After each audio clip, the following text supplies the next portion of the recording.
Good morning, everyone. Welcome to the Project Oversight Committee meeting. Today is Friday, August 22nd. It's approximately 8:03 a.m. I'd like to call this meeting to order. First order of business is to take roll. Chair Kika is present. Anthony Alto. Present. Thank you. Lisa Baker.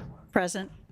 Ed Sniffen excused. And we also have, and want to welcome some of the newer board members. We also have present with us today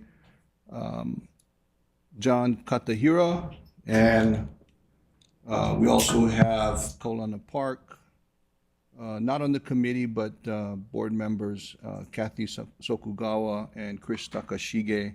And I believe we have Natalie Iwasa online. Do we have anybody else online? Just Natalie. Okay. Did I miss anybody? Nope. Okay. Thank you. And agenda item number 2, public testimony. Do we have anybody in the audience or online that would like to testify on any of the agenda items on our agenda today? No one in person? Anyone online?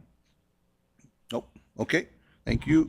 Move on to agenda item number 3, Resolution 2025-18, approving notification to the City Council of intention to acquire by eminent domain fee simple interest in a portion of the real property identified as tax map key 210300009. Go ahead when you're ready, Krista. Morning. Morning. This morning, we have a request for approval to notify the City Council.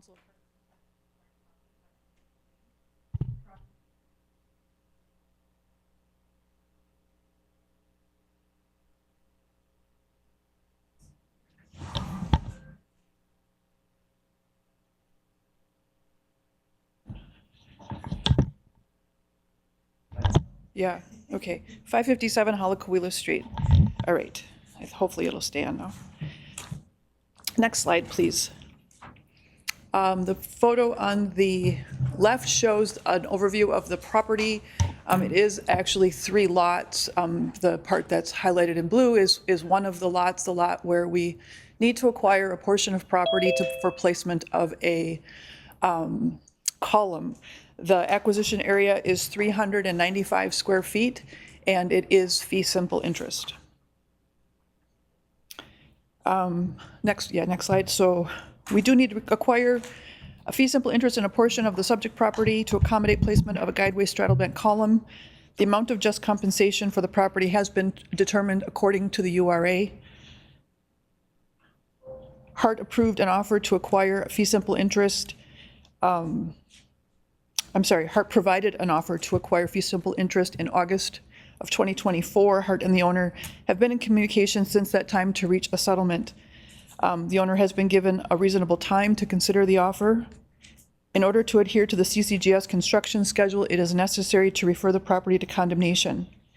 Efforts will be made to continue negotiations with the owner with the goal of reaching an amicable and reasonable settlement. And just to go over the eminent domain approval process, so upon approval of this resolution, Hart will inform the City Council of its intent to acquire the property by eminent domain. The City Council has 45 days to approve or object to condemnation by adopting a resolution regarding Hart's intent to acquire the property. Upon approval or no action by the City Council, the Board of Directors will be requested to approve a resolution authorizing the acquisition of the property by eminent domain. Any questions? Thanks, Krista.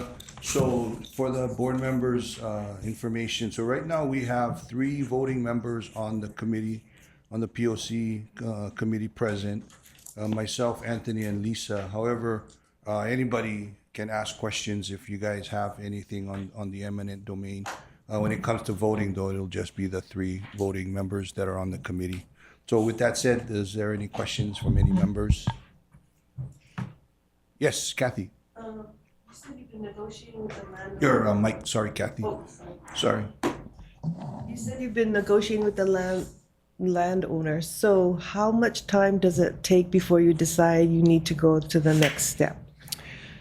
So typically, if, two things. If we have, if the schedule allows time for us to continue negotiations, then we wouldn't necessarily move for eminent domain right away.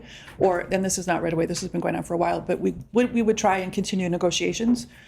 But if we come to a point where we think that we're not getting anywhere and that continued time isn't going to solve the issues, then we have to pursue eminent domain. So just give me a rough idea. Is it a matter of months or years or? Well, it all depends on the property and the schedule need, really. So there's some that there is no urgent need, so to start that process might not be reasonable, but where there is a schedule impact, we don't have the time to wait. So right now, we are at a point where these column areas are needed for CCGS, and so we're at a schedule point where we need to be starting the process if we don't think we're going to get to a settlement with the owner. So Kathy, sometimes it can be months, sometimes it can be years. It just depends on how soon we knew what the square footage we need, the location, and we start immediately. And we can sometimes wait years. Sometimes we cannot. So it just ranges. It ranges on the schedule and where the property is. And majority of the time when we go to eminent domain, we've been able to settle and stop the process. I think there's been only less than a handful. Just a few that have gone to jury trial. So we do continue to work with the owner and try to negotiate a settlement. Thank you. Thanks, Kathy. Any other? Yes, Lisa. Krista, when did you, I noticed on the slide you said that Hart provided an offer on August 2024, so that was a year ago. What was their, or did they have any conversations with us since August 2024 as to what their hesitation was in accepting our offer? Yes, we have been in communication. Okay, and does that seem to be something that is typical of this kind of thing that will resolve before this goes further in your experience? In my experience, I'm always working towards coming to a reasonable agreement that is acceptable to the owner and to Hart. I will continue with this owner, and I'm hoping that we'll have a settlement before we need to come back and file anything or ask for approval to file. But this process does take at least 75 days to get through with the notice to the council and all of that. So I thought it was prudent to start because our schedule, like I said, will start to be impacted. Okay, and so just that, thank you, that helps me refresh my mind on the time frame. So first do this process to get board approval and then the next step would be to actually file. No, so the next step is to actually notify the city council. Okay, And then thank there's a you. 45-day waiting period while the city council considers the circumstances and decides whether or not they want to ask us to provide any sort of hearing or if they want to take up the matter. Okay. And then once that 45 days is over, if they haven't taken any action, then I would come back before the board and ask for approval to actually file. And then we would file after that point. Okay, all right, great, thank you. So this just lets us notify the council. Yeah, thank you. Thanks, Lisa. Chris, sorry. Just out of curiosity, negotiations usually has several times it goes back and forth. So in this particular case, roughly, how many times do you think it's gone back and forth as far as trying to get closer and closer to something agreeable to both sides? So I do need to maintain a level of confidentiality about our negotiations, but I will say that we're at a point where we're discussing the actual terms of the transaction. The owner is not disputing the fact that Hart needs the property for the columns. It's more a matter of what the terms would be like. I can discuss more in executive session, but in public, I would hesitate. Yeah, so members, if there is questions that, Krista feels that we would need to go into executive session, we do have that option, so. Is there any other questions? Anthony? Sure. I just want to draw attention to the fact that we're talking about a small piece of this property. And the reason I say that is because repeatedly the media have reported some of our actions to acquire property along Alajuela as if we're acquiring the entire property, and that is not the case. And in fact, we go out of our way to minimize our impact. And I just want to make that clear. Thank you, Chair. Yep.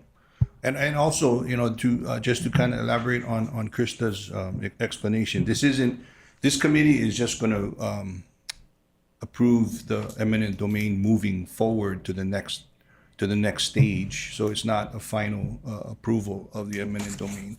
It'll go before the city council. They'll have an opportunity to object to the request, and then it'll come back before the full board for a final That's correct. approval. Yep. Any other questions, members? Chair, Yes, and Natalie. thank you. Natalie, excuse me, sorry, before you start, I just want to recognize the presence of Joe O'Donnell. Thanks, Joe. Sorry, Natalie, go ahead. Okay, thank you. Thank you, Krista. So just a question on the resolution itself. For members who've been on the board for a while, I'm pretty sure at the end, you know, by the signatures, it was attested to by the executive officer, and then we had that changed to board attorney when we didn't have anybody in that position. So that's just a question for you folks. Should that be changed back to the executive officer? Thank you, Chair. Thanks, Natalie. Ken, if you want, Chair. Either one. I We're mean, in the On the second resolution. page Yeah. of the resolution, In your, board members, in your folder, it's the second to last, I'm sorry, maybe third to last. It's Resolution 2025-18, Pilina Development. And then after Krista's presentation, after the Mahalo slide, there's their actual resolution. And, What item? Where? Pilina, number 2025, so it's the third to last. Yeah, in the resolution, yeah, Oh, it's the second page? it's the signature. Page? yeah. Right Oh, at I the see, I bottom, it see, I says see. board Okay. attorney. So you have board chair as signatory, and then attest was, it used to be the executive officer. But when we lost the executive officer, we put board attorney. So Okay, according to, okay. yes, according to Dan, So I mean, Either one's fine. I would say if this does move forward, we move it forward as is, and if we have to make changes, we can do it along the way. okay. If that's okay with the board, or with the committee, actually. I can change it for next time if that's, I'll make sure that my template gets changed, if that's okay. If that's the right way to go. I think the point of it is just to make sure that somebody has seen the signature and knows that it's been signed. Yeah. Yeah. Thanks, Natalie. Any other questions? So I just have one. I mean, and correct me if I'm wrong, I think you mentioned that the offer was made in August of 2024? Correct. So was there discussions prior to that, prior to the offer, or? Yeah, we always meet with the owner. We always attempt to meet with the owner if the owner is willing to meet with us to explain the acquisition, what it is that Hart needs, what the process is. And so there has been numerous conversations with this owner. Can you tell us, like, when the discussion started, if possible? I mean, do you estimated when the discussions with this particular property owner? I don't remember exactly, but I would say probably late 2023 maybe, or early 2024. The first part of our process is to have an appraisal done, so that also is an on-site visit. There was also a right of entry that we obtained at one point from the owner to do some archaeological investigation survey. So there's been a few different times where we've been working with the owner. I don't know exactly if it was late 2023 or early 2024. Okay. Any other questions, members? Well, I mean, I think, as we stated earlier, this is the beginning of the process. It just starts the process. It's not the end of the process. So I would be inclined to recommend that we move this resolution out of committee. And if I could get a motion and a second. Chair, to move. Second. Moved and seconded. Are there any objections to the motion to approve the resolution in committee? Okay, seeing none, resolution 2025-18 has been moved out of committee and will move on to the next step in the process. Thank you. Thank you very much. Thanks, Krista. Okay, we move on to item number 4, June 2025 monthly progress report. Vance and Corey?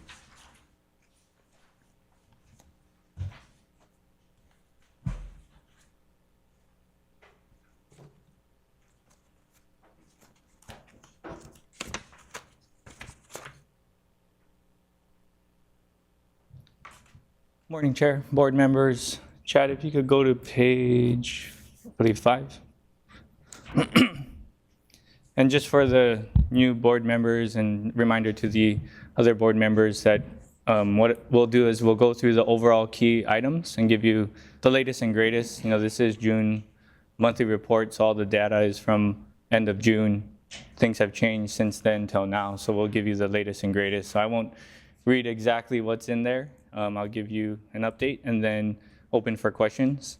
And then I'll also take it a little out of order just to kind of highlight from segment 2 moving eastward, kind of in sequence. So segment 2 trial operations did begin towards the end of July. The last week of July is where we ran the trial run scenarios, roughly 25 or so scenarios from contingency scenarios, emergency scenarios, normal scenarios.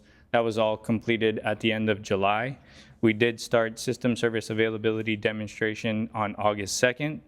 Currently, we have numbers for 19 days from August 2nd till roughly about the 21st.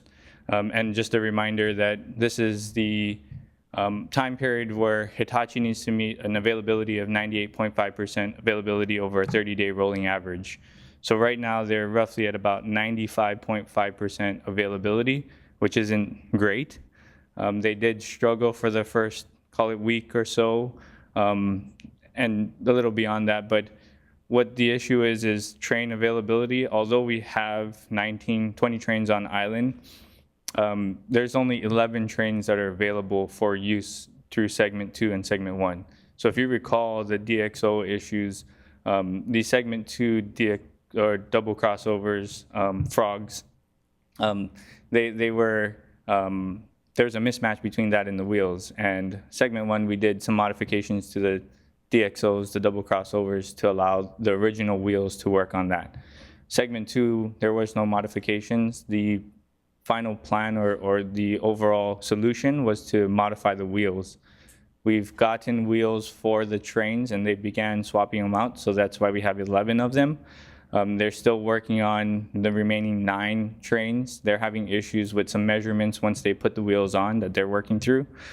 So when they first started system service availability demonstration, they only had 9 trains. They need 9 trains for segment 1 and 2 revenue service operations, 7 in service, 2 spares. While they were running that, they had a number of issues, whether it's preventative maintenance, where the trains need to be brought out of service and do regular maintenance activities. Some trains went out of service, so they dropped below that 9 train requirement, and at some points they dropped below running 7 trains in revenue service. So when that happens, that takes a big hit to their daily average. Basically, what they have to do is run the 5 trains on segment 1, and then they run 1 or 2 trains on segment 2 in kind of a shuttle loop from Aloha State, from Pearl Harbor to Middle Street. So because of that, their daily average was very low, call it in the 80s percentile. Since then, they were able to fit up more trains and get to 11 trains. They're continuing to work through the issues with the wheels to get additional trains so that those trains can be available. So we've been seeing a kind of an increase in that daily availability average based on the number of trains that were just put into service. So they continue to work on that. We continue to work on safety certification items. We did an OP54 review with the PMOC this week.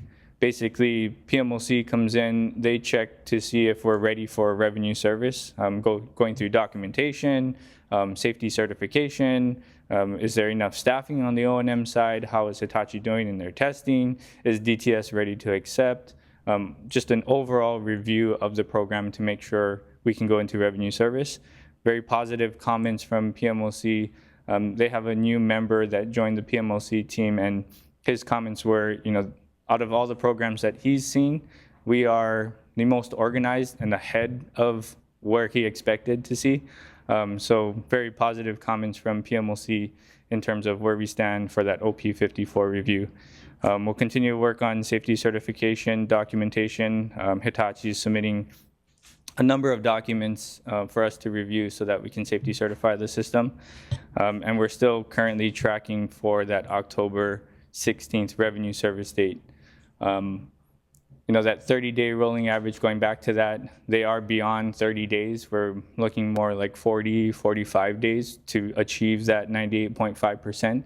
But that we did have some float in the schedule or some reserve days in that schedule. So we still expect to meet the October 16th as of now. Moving on to CCR3, that contractor is wrapping up work, all the drainage, sidewalks, paving. As I mentioned last time, a lot of Nimitz, freshly paved Nimitz. Temporary striping was there. They're putting down permanent striping. That contractor is wrapping everything up. Did some punch list walks with HDOT. Soon to have punch list walks with DTS to get all those items completed and get that contract closed out for substantial completion. Hopefully next month is what we're looking at. CCR4, contractor continues with HECO infrastructure inspections from Middle Street to Coho Street. Majority of the 46 kV infrastructure has been accepted by HECO. There's a small portion where the microtunnels were at Kapalama Canal that they need to finish off some runs to manholes before HECO can come out and inspect.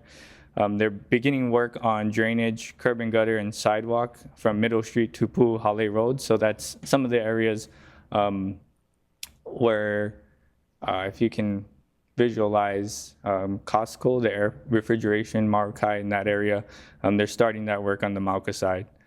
And then they've also started road widening throughout Dillingham. So they're kind of jumping in places where it's available and it's easy to start the road widening. So that has begun. Hoping to get all of that done here shortly and towards the end of the year. CCR4E. So if you recall, there were 7 138 kV foundations that there were 7 that had issues in terms of discrepancies in the pores and whatnot. 5 of the 7 have been repaired and completed. They're working through the last 2. Racking and cabling through 112 kV infrastructure is ongoing. Majority of the 46 kV cabling is complete. As I mentioned, a lot of that infrastructure was already accepted by HECO, so all the cabling and racking has been completed, except for that area I mentioned from the microtunnel to the manholes where they still need to be inspected. 138 kV cabling did start at the east end of Dillingham, so that's kind of a big milestone for us getting that started. And we're continuing to work through 138 kV infrastructure acceptance with HECO so that we can continue on with the 138 kV cabling. Moving on to CCGS. So groundbreaking occurred last week, Monday, on the 11th. It was well attended by dignitaries. We had board members there. Mayor gave a good speech. Lori also gave a really good speech. Really excited to get work started in that area. Just want to give kudos to the contractor getting everything prepared and set up. They're very efficient, and you should have seen them out there early in the morning. We were out there at 4:40 in the morning, and the contractor was there cleaning the roads, pulling weeds from the sidewalk to make sure everything was clean and nice, taking down the fence and whatnot. And as we wrapped up the ceremony, the contractor was quick to start pulling dirt out of the ground. While we were still standing there, they're like, "Get out of the way, we're gonna start work." So, kudos to the contractor for getting things going, and they're quickly moving. So that area that we were at the Civic Center station, that's where they started the load test shaft in that station property area. Unfortunately, they had to abandon that load test shaft. They had some issues there. Basically, and just to remind everyone, I'm an electrical engineer, so this isn't my strong point, but I'll do my best to explain, and we have others that can help. But basically, as they were They finished digging that shaft, and as they were pouring concrete, the rebar cage broke, and they need that, intact to do that load test to ensure, the design calculations and everything were accurate. So unfortunately, they had to abandon that test shaft. They did find a location about 10 feet away from that load test shaft, so still on the same property, same area. They're verifying, with the designer that they can use that area. They also have materials that are being ordered and delivered, so they plan to get that going again here shortly. I believe they started some prep work in that area for that load test shaft. They will also do a load test shaft in the Evilay Station area in mid-September. So very similar operation that you saw there at Civic Center Station. They'll start at Evilay Station area. So although we put up, nice paving asphalt on Nimitz, we did start putting up MLT on Nimitz a couple nights ago, and that will continue. So in the westbound direction on Nimitz, the inside lane that's closest to the median has been closed off. That will be the same on the eastbound lane. The inside-most lane towards the median will be closed off, and that's to create the area that's needed for shaft construction for Tudor. They have a lot of prep work that needs to be done in terms of putting up the MLT, staging equipment, delivery of material and whatnot, but they do plan to start actual shaft production in the third week of September. They do plan to start 2 areas, one on Nimitz and then one in the Evilay Station area. So again, that area on Nimitz is between Ava Street and Bethel Street. You'll see a lot of that MLT. I walked it yesterday afternoon, and seems, traffic was flowing fairly well. There was no issues. It was very clean in that area, and Tudor is ready to get started, so they're very quick to get everything installed in that area so that they can start work. We also have some neighborhood station design workshops upcoming in September. September 11th, we will have Kalihi and Kapalama Station, and that will be at Kalakaua Middle School. So again, design workshops for the community to come out and provide input to the look and feel of the station, color of the station, aesthetics, features. The Chinatown station that we had was very successful. We did have a good turnout, so hoping that we can get the community to come out and provide comment and input. And then towards the bottom, we have the PMLC major issues. I'll cover that in the PMLC report so that I don't repeat it twice, but open for questions. Members, question? Yes, Lisa. Kika? Can we go with Lisa first? Sorry. Sure, go ahead. With Lisa first, and then I'll come to you, Natalie. Thanks. Congratulations. Groundbreaking. That's huge. I'm so sorry I missed it.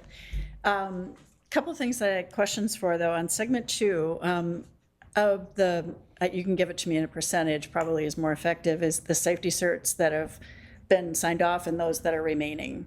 Can you give me a ballpark on where we're at with that? Yes. I asked him a question he has to look up.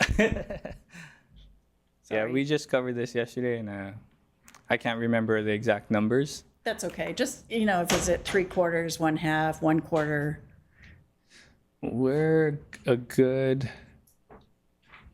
segment 2. So we're about 97.4% complete. Oh, wow.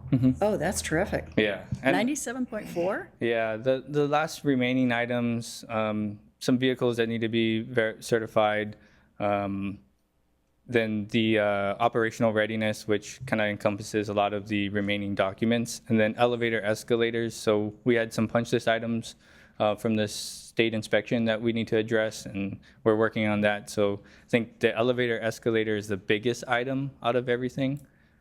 So very close to having that completed. And were these similar issues on the elevator escalator that we had on the first segment?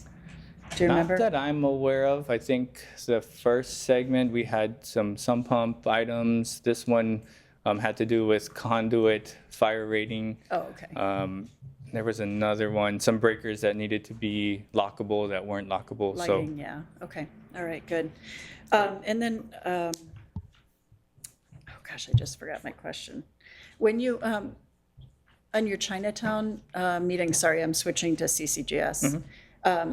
On the Chinatown meeting, about how many people attended? About 50 to 60 people. Wow, Yeah, that's it's a amazing. good turnout. That is really awesome. But I'm sorry, I'm jumping around here because I remembered my question, or my question is that it's more of a statement. It's really good to hear that we successfully got Hitachi to own the wheel rail issue to fix the bases or fix the wheels. And I hadn't heard of the follow-up, so just really grateful that that worked out that way, having been involved in segment one. I guess my question is the changes that we made to the frogs on segment one, now that the wheels are corrected, do we take out what was done, or is it okay? It's okay as is. The idea there is that it would wear over time, but wouldn't impact the new wheel design. So Okay. it doesn't need to be modified. That is so sweet. Thank you so much for doing that. That's all. Okay. Natalie? Thank you. Thank you, Vance. So I have a couple of questions on the report on page 44. The risk descriptions. Under CCGS, it talks about unanticipated archaeological findings and that could result in a construction delay or potentially design modifications to relocate the columns, foundations, and stations. What is the status of that? Yeah, so that's there mainly to track, as you noted, unanticipated archaeological finds, EV, or even historical structures that are underground. Within the station area, we didn't do any archaeological inventory survey. And, the process that we've set in place, we have ongoing monitoring as we're disrupting soil. So we have archaeological monitors, cultural monitors that are witnessing all the work that's ongoing. And if, let's say, there is EV that we find, the procedures to stop work, do hand digging investigation, and then contact the State Historic Preservation Department and notify them of the find, and then go through a determination with them. We also notify the Oahu Burial Council and the cultural and lineal descendants. So that does add time because the contractor has to stop their work and do all this, and the determination will, either be preserved in place or, we can reinturn. And most times it's reinturn. What we've been finding is fragments of EV, and then a lot of the cultural or historical structures that we find either are, demolished or documented. So most of the time, we are able to move forward with construction, but this is just a risk that within the station footprints we'll find items. Even with column locations, with the exploratory work that we've done, there still is a risk there that we could find potential EV or historical structures. Our archaeological inventory survey is ongoing. I think we've done 21 of 22 locations. But again, we could find, especially Halakawila, it's a very sensitive area. Nimitz, not so much, but we did find some EV there. So, just time-wise impacting schedule. Okay, thank you. So that lawsuit that was, I don't know, it may have been a decade ago already. Those archaeological surveys were more in the places where the columns would be placed. Is that correct? Yes. So what you're saying is the station areas now are where you're finding these remains. Is that Well, that's correct? the potential for this risk that in the station areas we would find. Okay, thank you.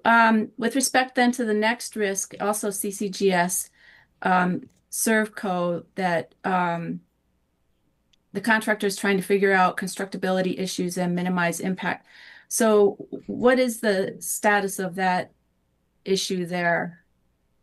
Well, I suppose we'll be talking about this later, but since it's in this report, can you just give a brief description of how that might impact the schedule? Because as I recall, this issue came up, back in May, and the timeline sounded pretty critical at that point. So now we're several months behind that already. So is there an impact here as far as the timeline goes?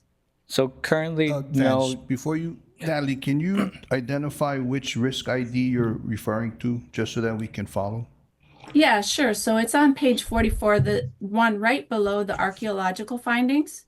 It's the last one in that table, the yellow risk. DD 550 ROW 60.01. I don't see that. No. Oh, 60.01 underscore 01. Yeah, I guess that's the one. Yeah.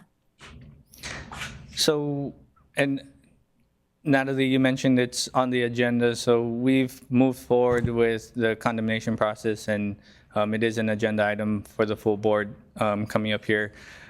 Being that we are moving forward with that process, we will get access to the property and begin our needed activities for turnover or access to CCGS contractors. So as of now, I think this risk may decrease based on that once we get possession.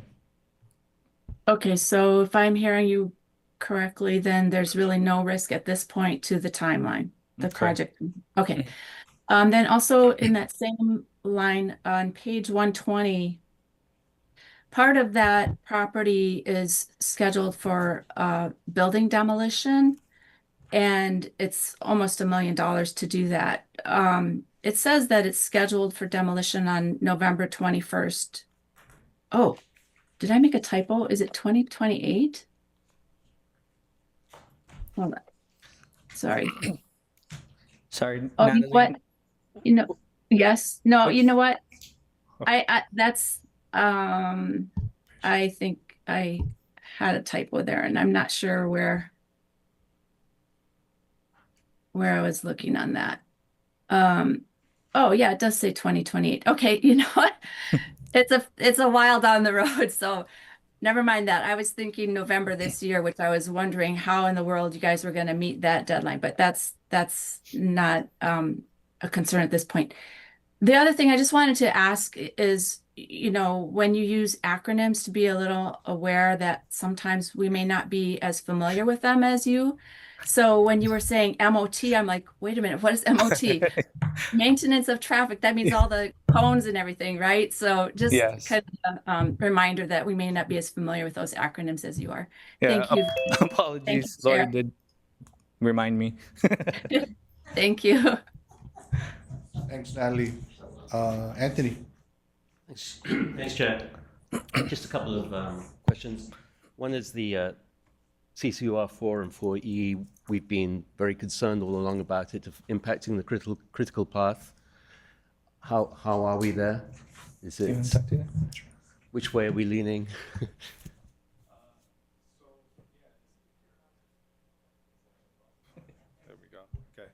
Yeah, so the 4 and 4E, those two contractors definitely still are on our critical path now. As Vance mentioned earlier, HECO infrastructure is taking a little longer than we would like to get turned over to 4E so they can start pulling cable and racking. We are not seeing impacts to our substantial completion yet overall. I mean, and there's still a competing path with CCGS work. But yeah, we're definitely closely monitoring that. The team is coordinating with those two contractors and HECO, I would say daily probably at this point. So It seems to me that what Tutor Perini have been open to doing is building in different segments or starting in different segments. Is that a workaround that you can use to overcome the issues with CCUR 4 and 4E? Yeah, and just to give kind of kudos to the team and Tutor, they understand the challenges that we have with the utility relocation, and they're helping in terms of, working with us to hear what issues we have, where we're having the most difficulty in terms of the utility relocation, and then, finding areas that they can move to. Some, our issues, some of their issues, so working really collaboratively together so that we don't impact overall schedule.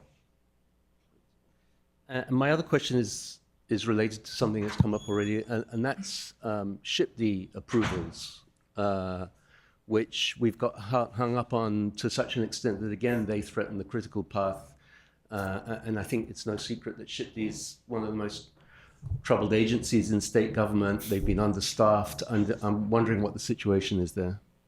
Yeah, those are all accurate, and appreciate all the support that SHPD has given us. We're going through our programmatic agreement rewrite, and they're instrumental in terms of that. But yes, we do have some concerns about the review time that SHPD has, to the point where Lori has participated in meetings with SHPD to push as much as we can. Understand that they're also short-staffed, so doing whatever we can with them. Even looking at weekly meetings with them, so we set aside an hour that they can spend specifically on HART items, and also looking at other options and strategies that were used on the west side to see if we can apply them here. And they've been open to doing those weekly meetings? Not yet.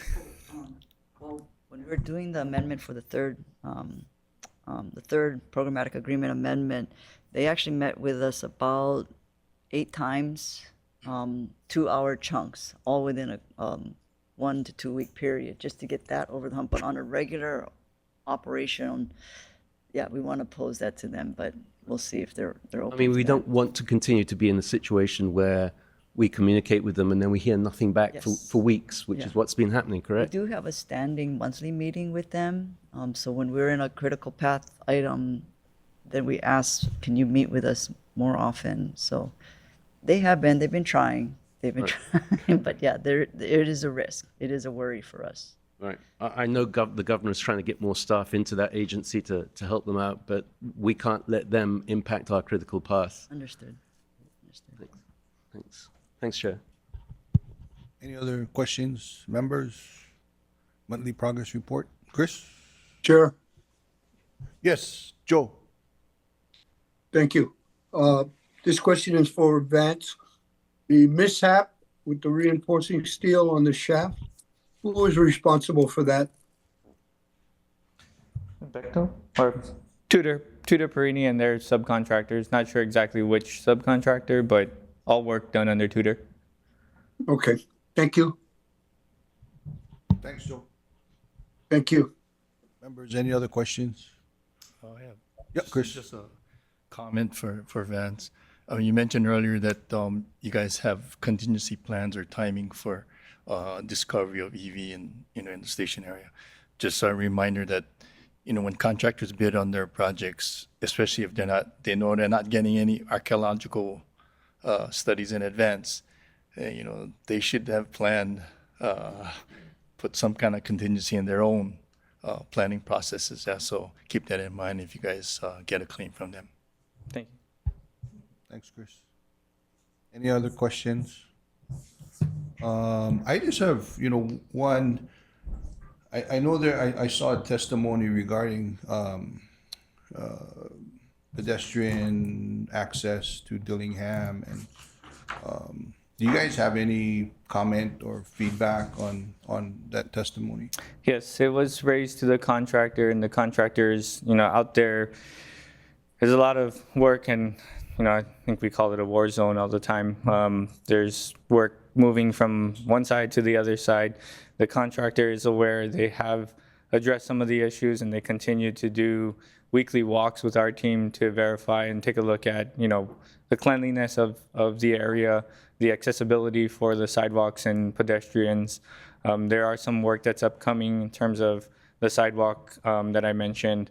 They are working on the Mauka side of Dillingham, so they plan to have that area, worked on for the sidewalk and restored here shortly. And they do plan to have majority of the sidewalk done late November timeframe. So we take that comments and input very seriously, and we make sure that the contractor addresses them. Okay. Of course, I guess my assumption is our first priority is safety, not just for the public, but for the workers themselves. But has there been any outreach to the person that provided the testimony, or? No, not yet. We did receive the feedback from the contractor, and then I can personally reach out to him. Okay. Yep. Thank you.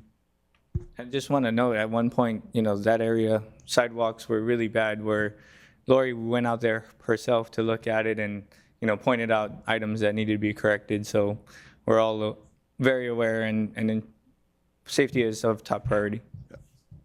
The cable pulling, is there, can you guys elaborate on what might be the cause of the delay, or?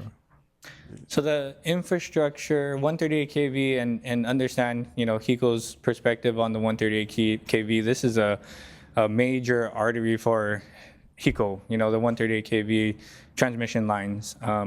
And the infrastructure needs to meet all the specification and requirements. And there are times where we run into issues, whether, manholes or conduit runs may have some deficiencies that need to be addressed and fixed.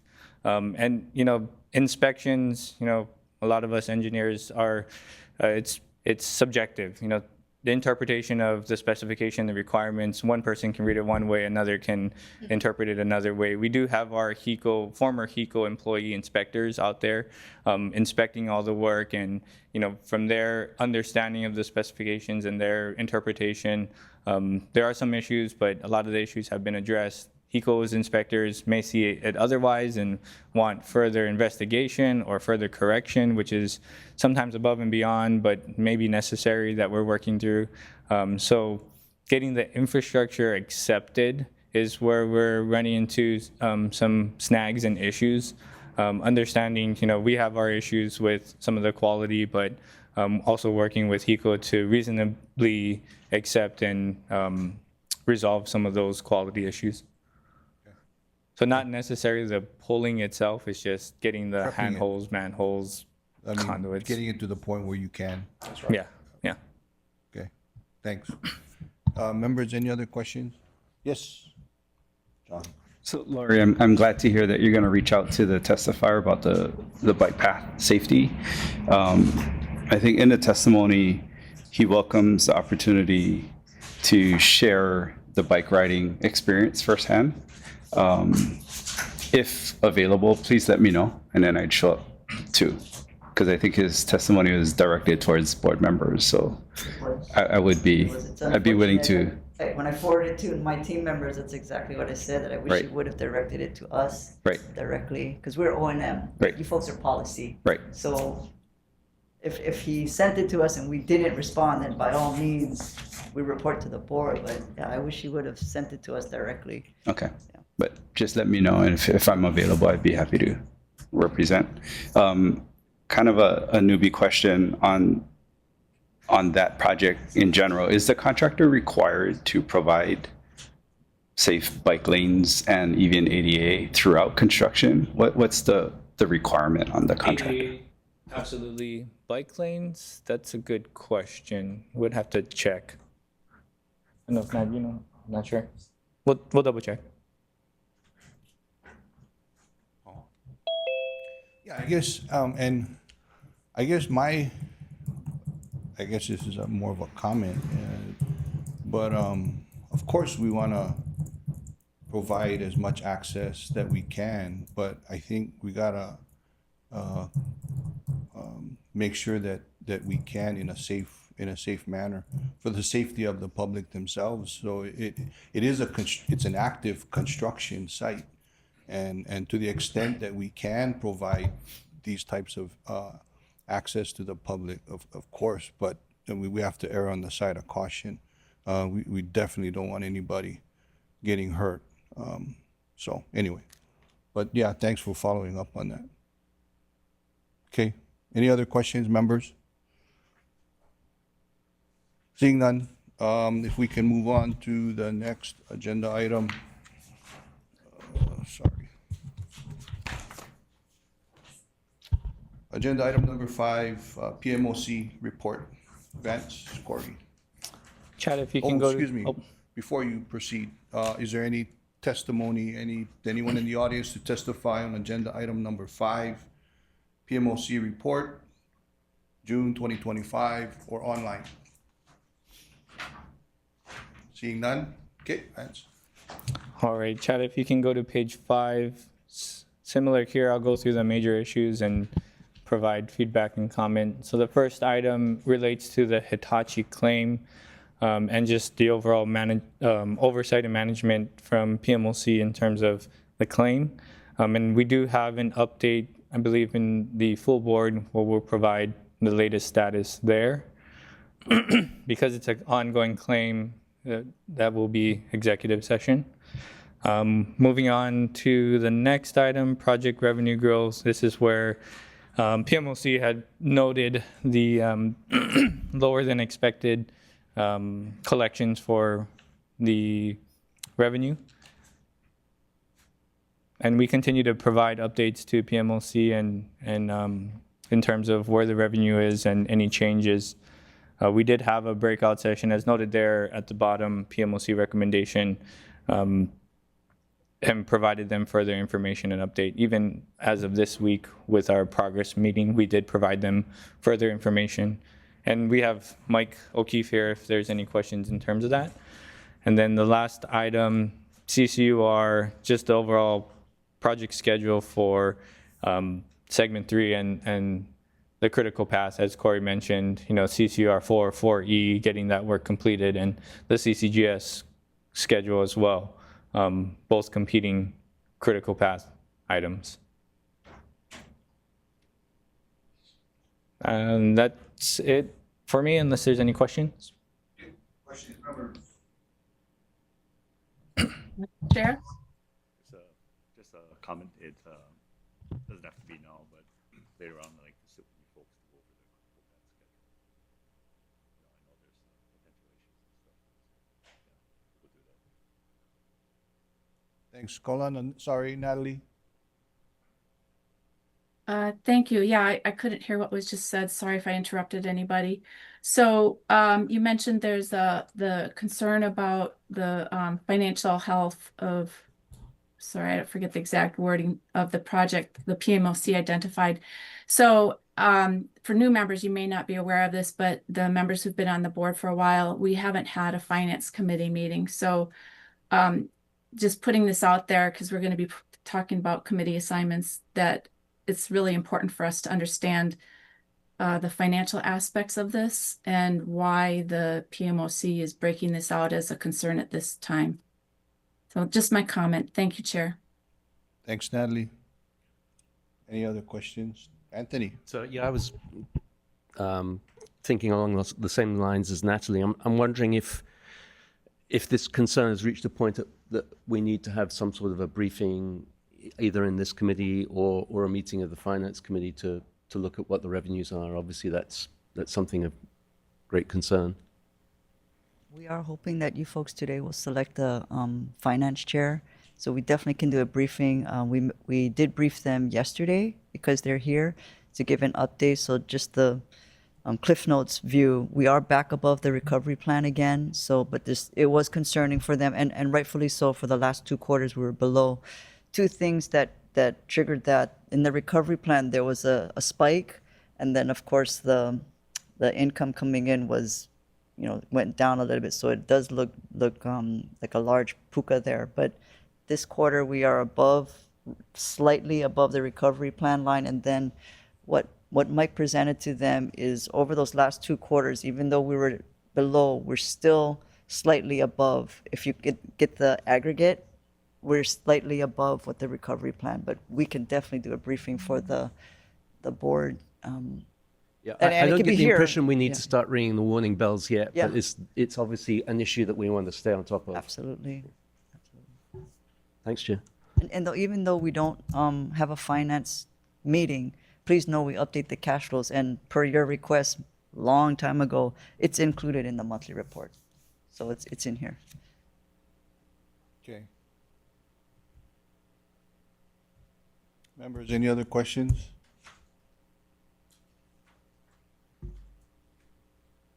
Okay, seeing none. I don't think I have any questions on the PMOC report.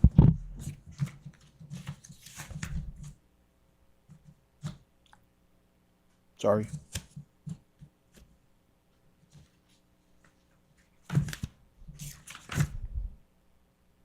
May Okay. I ask a question? Yeah, Kika? go ahead, go ahead. So it kind of relates to PMOC, kind of relates also to the current presidential administration.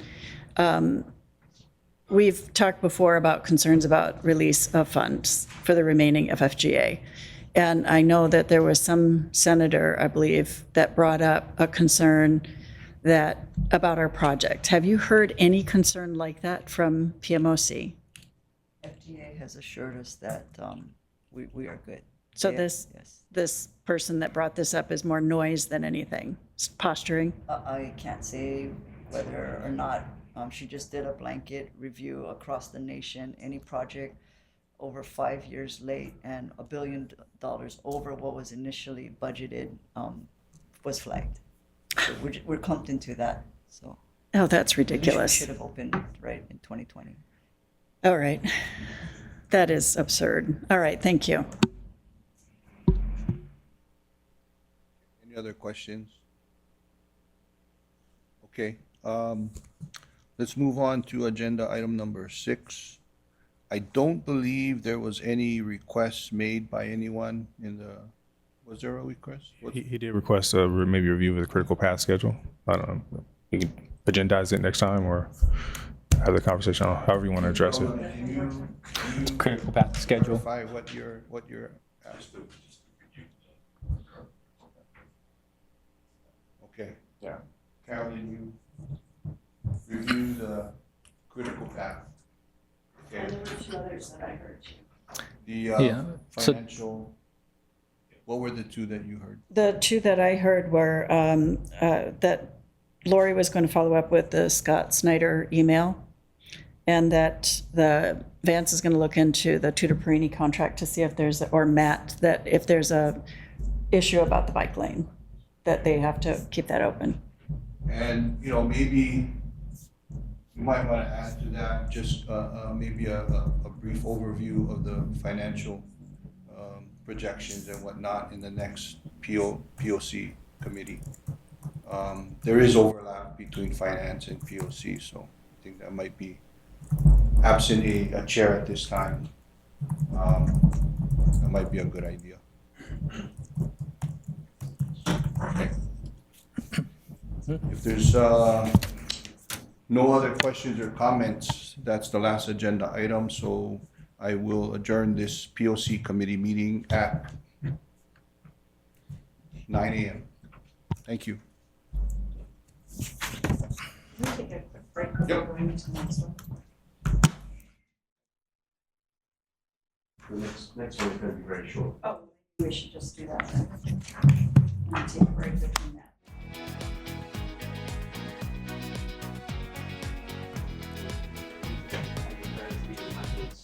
Committee of the part. First of all, I'll take roll. I'm here as chair, Anthony Alto. Ed Stiffen, vice chair is excused. Lisa Baker. Present. And Roger Morden is excused. This is actually going to be a very quick meeting because I'm going to defer all of these items to the full board. But before doing so, I'd like to call for any public testimony. Do we have any public testimony online? Nope. Nobody in the room wishes to testify? Okay, so moving on, the reason I'm going to recommend to this committee, and there's only one other member present, is that we defer these items, is because they all have to be heard by the full board anyway. So I'm thinking, why go into executive session twice? So agreed. You're in agreement, Lisa. Yes. I don't need anybody else's agreement. Go for it. So just, are these agenda items already on the full board agenda, or will they need to go, they're on the agenda for today? Yeah. Okay. So if we were to proceed to take action on the one action item, we'd have to go into executive session, then come out, report to the public, and then when we go into the full board, we'd have to go through the same exercise, which seems to be a waste of time to me. So the only other voting member of the committee who's present agrees that we should defer these items. So that's what we're going to do. And as a result, there is no summary of committee member requests. There are none. And so with that, I'd like to adjourn the meeting.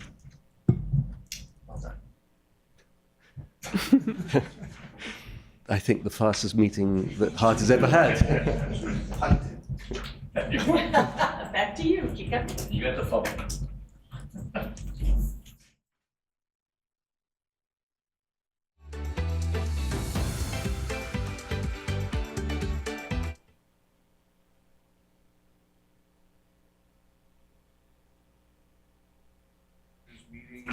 It's now approximately 9:17. Chair Hanabusa is unable to join us this morning. Yes. Okay. Sorry. Just a reminder to everybody, and as well as to myself, when we're speaking, we got to turn on our mics so people online can hear us as well. So again, calling this meeting to order. Board of Directors meeting Friday, August 22nd. Chair Hanabusa is unable to join us today, so I'll be serving as interim board chair, as vice chair according to our rules. So with that said, moving forward, I'd like to take roll call. Colleen Hanabusa is excused. I'm present. Anthony Alto. Present. Don Takeuchi Apuna is excused. Lisa Baker. Present. Natalie Iwasa. Here. Online, thank you.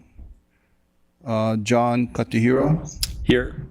Thank you. Jared Kawashima is excused. Roger Morton is excused. Joe O'Donnell. Brother Joe. Here. Thank you. Thank you, Joe. Online. Kaulana Park. Ed Sniffen. Here. Thank you. Kathy Sokugawa. Thank you. And Chris Takashige. Present. Thank you very much. We have quorum. Move on to agenda item number 2, public testimony on all agenda items. Is there anyone in the audience that would like to testify on any of the agenda items listed on our agenda for today, in person or online? Yes, sir. Please come forward. State your name for the record, organization you're with, and agenda item that you'll be speaking on. Yes, Welcome. thank you. My name is Peter Dames. I'm President and CEO of Servco Pacific, Inc. And I'm here to speak about Resolution 2025-17, which is the eminent domain on our motor imports property. Thank you. Servco strongly objects to the Resolution 2025-17 that stands before the board today. We do not take this position lightly and urge this board to understand why we are concerned and have issues with this process of eminent domain. The current station design, along with proposed easement and permanently affected areas shown in the resolution, will subdivide the parcel in a manner that will essentially kill prime opportunities for a better and safer pedestrian flow, public gathering spaces, and block-to-block connectivity. It is not conducive to a connected and well-integrated station within Kaka'ako that acts as a vibrant community hub, a vision that I believe we all share.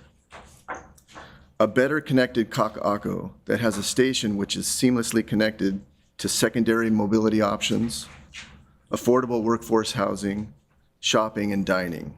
A station that acts as a bridge, not a barrier. A station that is easily accessible from all directions and does not have a moat around it. Furthermore, we challenge Hart as to why condemnation is necessary when you have a cooperative landowner willing to hand over control and access to the area needed. All we ask is that we be able to collaborate and negotiate in good faith without the threat of a gun to our head held by Hart, who we are trying to partner with. A better station design is better for all. Better for ridership, better for rail, and better for the people of Honolulu. Land ownership aside, Servco as a mobility company is also willing and wanting to help Hart and the city with mobility options to get the rail riders to and from their starting and final destinations.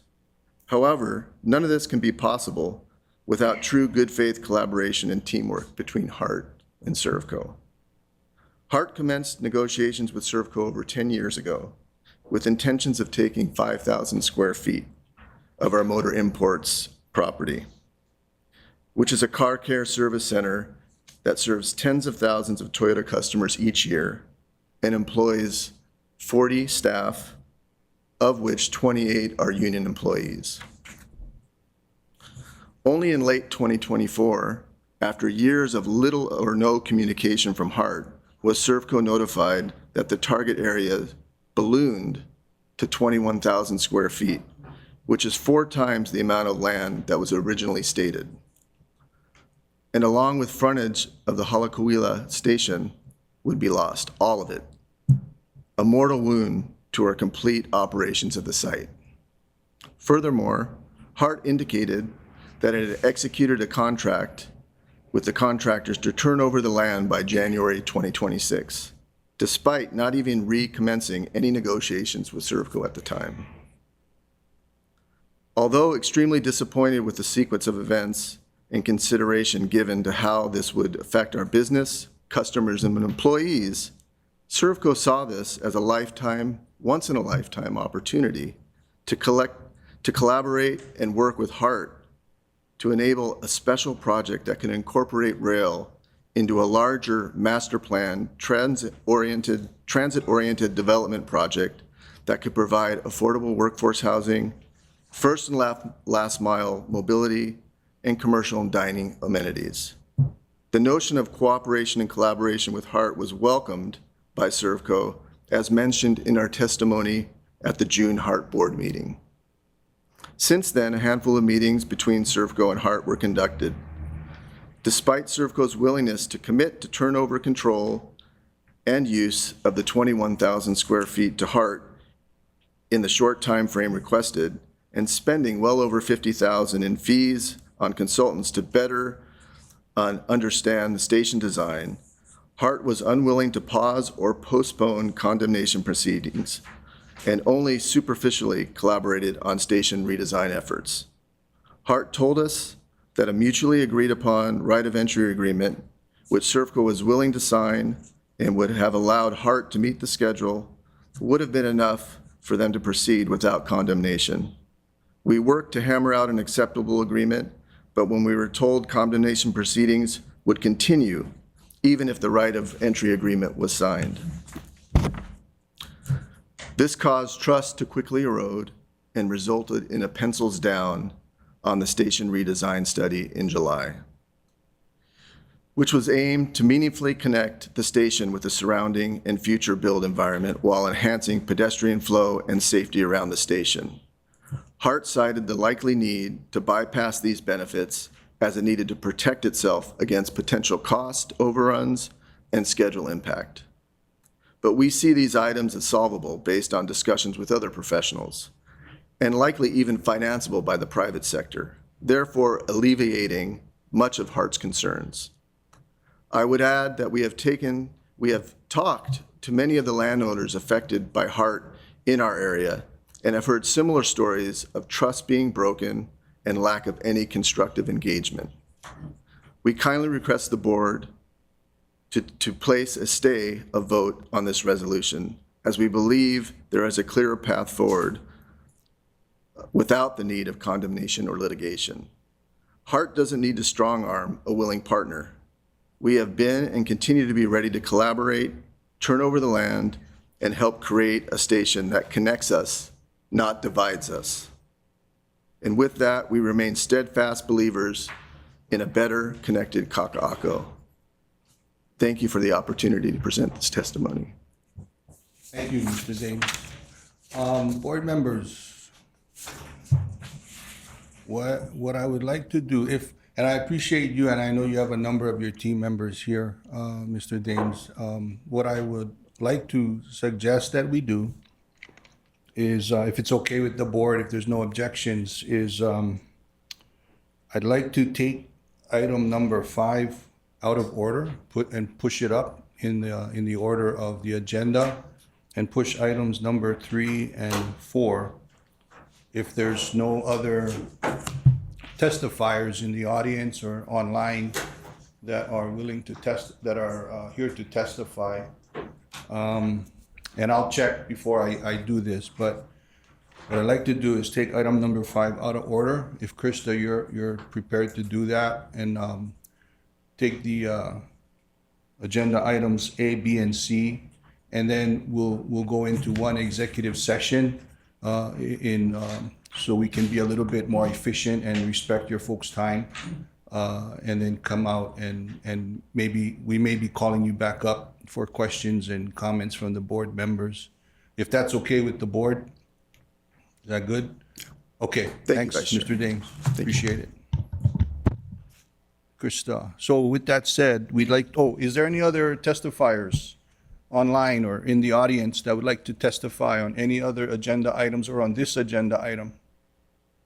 Hi, yes, I'm online and would testify on the same agenda subject as Mr. Peter Daines. Okay, thank you. Can you please state your name and what organization you're with, and just for our records, what agenda item that you're going to be testifying on?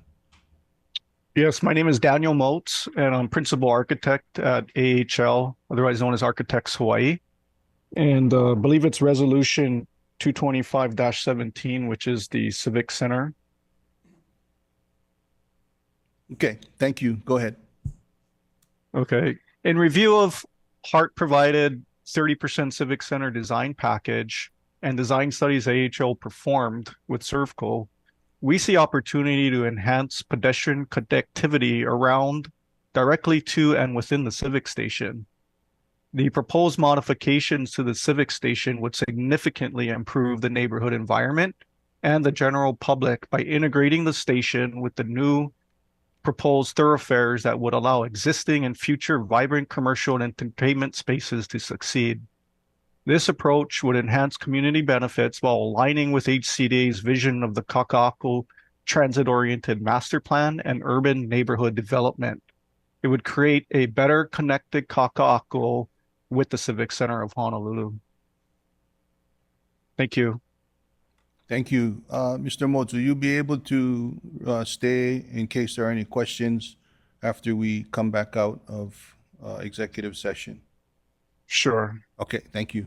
Thank you. So with that said, Krista, you wanna, Krista, can you do presentations on all 3? I can. Okay, and then we'll see if we wanna go into executive session.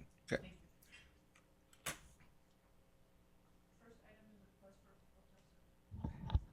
First item is a request for approval to acquire easements by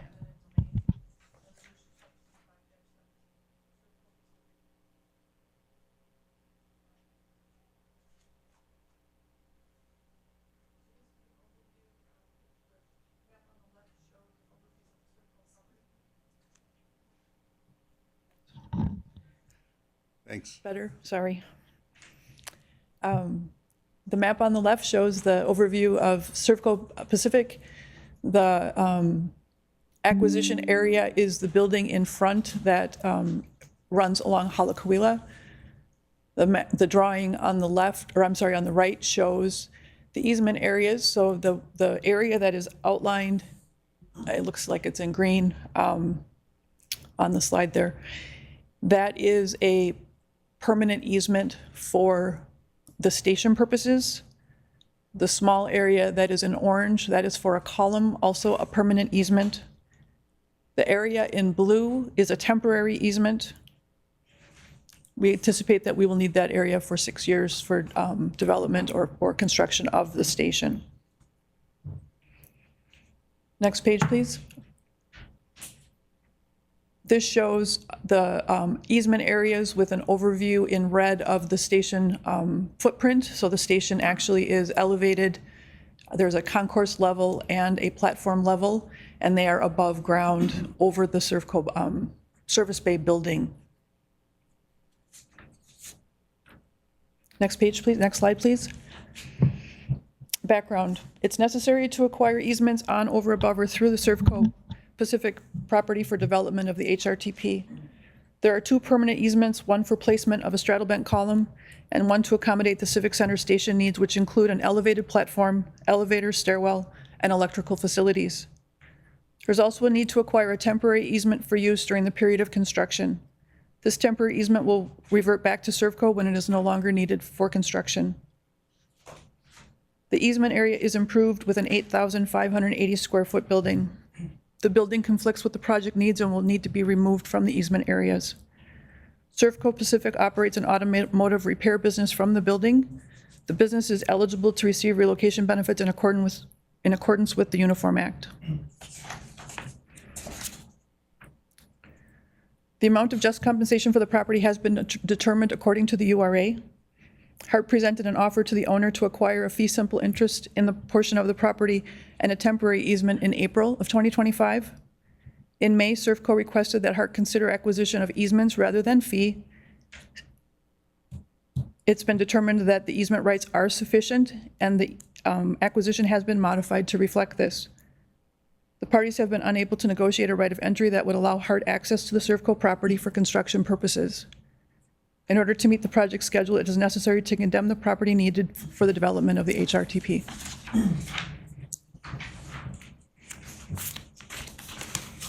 And can we just defer questions until executive Yeah, session? Is that if- okay? If the members are okay, I want to kind of run through all the A, B, and C, and then we can maybe open it up for questions and go into exec. Okay. Thank you. Okay, and this is out of order, but it's fine with me if we go to Villa next. I think that this is number C on the agenda.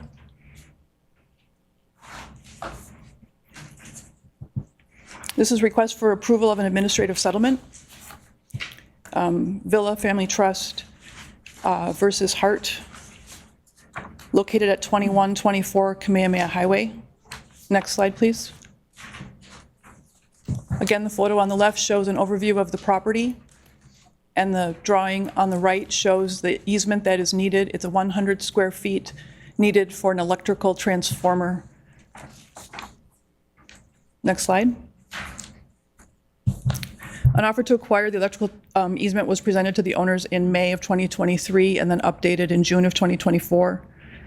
The offer complied with the requirements of the Uniform Act.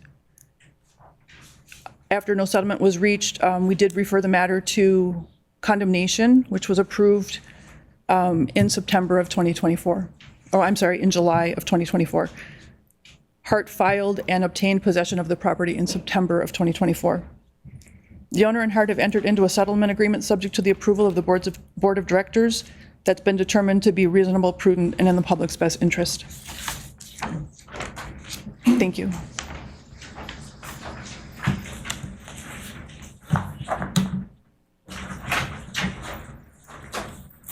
And then item B on the agenda, this is what we talked about earlier in the POC meeting. I will go through the presentation again for those that weren't there. This is a request to notify the City Council of Hart's intent to acquire property by eminent domain. The owner is Polina Development. The address is 557 Halaquila Street. The map on the left shows an overview of the property, but I do want to point out that they actually own 3 lots, so it's not just that small, narrow area. They own the 2 properties, or the 2 outlined parcels to the left of it as well. The easement map shows the area that Hart needs to acquire to accommodate a straddle bent column. It's 395 square feet. Next slide, please. Hart requires fee simple interest in a portion of the property to accommodate placement of a guideway straddle bent column. The amount of just compensation has been determined according to the URA. Hart provided an offer to acquire fee simple interest in August 2025. Again, this is a portion of the property, not the full property. Hart and the owner have been in communications to reach a settlement since. The owner has been given a reasonable time to consider the offer. In order to adhere to the CCGS construction schedule, it's necessary to refer the property to condemnation. Efforts will be made to continue negotiations with the owner with the goal of reaching an amicable and reasonable settlement. This one, this is just the first step in the approval process for eminent domain. So upon approval of the resolution, we would notify the city council of our intent to acquire the property by eminent domain. City council has 45 days to approve or object to that. Upon approval or no action by the city council, the board of directors will be requested to approve a resolution authorizing eminent domain, and then a lawsuit would be filed after that. Thank you. So members, just for clarification, Krista, correct me if I'm wrong, agenda items 5A and C are final approval to move to eminent domain. So actually, C is already in condemnation. We've already filed that lawsuit. That was approved last September, and now we have a settlement. So A is final approval, B is to start the process of approval for eminent domain, and C is a resolution of a settlement, approval of a settlement. Okay, so with that said, are there any, let's start with agenda items B. Does anybody have any questions on agenda item 5B? That's resolution 2025-18. That's the one we just heard in the POC, and it's just the beginning of the process to notify the council of our intent. Yes, Lisa? I do have questions, but I think they would be best addressed in executive session. Okay. Yes, John? I have a general question. I think that applies to all. Krista, maybe can you, terms like condemnation and eminent domain, sound so threatening. Can you explain real quickly what the process is, especially for the valuation portion of it? Is there any value when you go through the condemnation process? Any value or, provided to the property owner? Absolutely. So the when Hart files the condemnation, we also deposit with the court the amount of just compensation that's been determined by an appraiser for the property. That stays with the court, and if there's questions that you'd like an attorney to answer, there's a few here that can help me with that, but those funds stay with the court.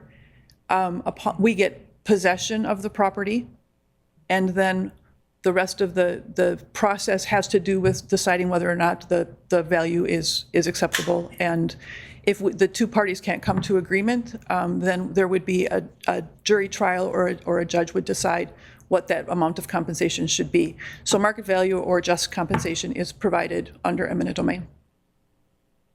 Thank you for clarifying, because I think when a lot of people hear the words condemnation, it sounds like city's just taking over the property without compensation. So thank you for clarifying. Yes, thank you. Thanks, John. Any other questions? Anthony? Yeah, I just wanted to say, well done on reaching a settlement on the villa property. I know that it helps to have condemnation behind you to help prod them along, but nevertheless, it's a lot of work to come to these agreements. So I think I chalk that one up as a success. Thank you. Thanks.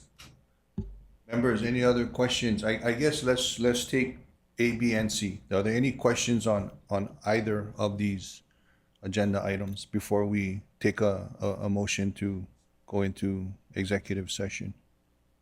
Chair, Yes, Natalie? I have a few questions, and I hope these are I'll try to keep them in order because I kind of got several things going on here. But with respect to that 100 square foot property, I'm just curious. I mean, 100 square feet is 10 by 10. It's very small.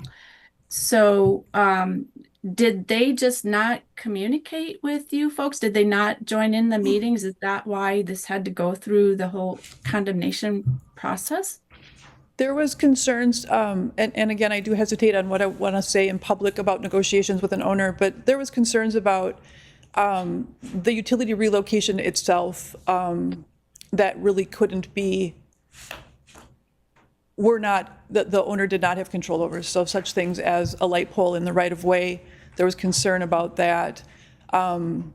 Things that were not monetarily related. So we did try our very best to satisfy those concerns of the owner, and when we weren't able to, we moved forward because we needed access to start the utility, the placement of the transformer. Since that time, I think she has seen the placement, and the work has happened and all of that. So we were able to reach a settlement. Okay, that's fine. I just was kind of curious because it is so small. And, you know, business owners are busy, they're trying to keep their business going, and I just didn't know if, you know, there wasn't communication and therefore it had to be done this way and potentially adds to the cost of the project. That's all. I just was curious about that aspect. With respect to the Servco, so Peter mentioned that it's now up to 21,000 feet, which I thought the last time that it was 19,000. Did the property size needed increase? So I believe that Peter was including the temporary and the permanent easement square footage by adding it all up. And so the 18,000 square feet that we had talked about initially in May also had a temporary easement, if you'll recall, of about 3,000 square feet. That's all been changed as far as no longer fee easement. And for all of it, some of it is temporary and some of it is permanent. It still equals about 21,000 square feet in its totality. Okay, so a note to the testifiers, it would be helpful if you had submitted testimony in written form prior to the meeting, but I think he brought up some valid points about connectivity, especially since the city is working so hard to create a transportation system. And I mean pedestrians, bicyclists, you know, all that public transportation as well. They're working so hard to get that in place that, and I don't understand the designs. I fully admit that, but, you know, I think those are valid points. So, how has Hart worked through that aspect of this? Natalie, this is Lori. If I could have Matt Stanley come up and address that question.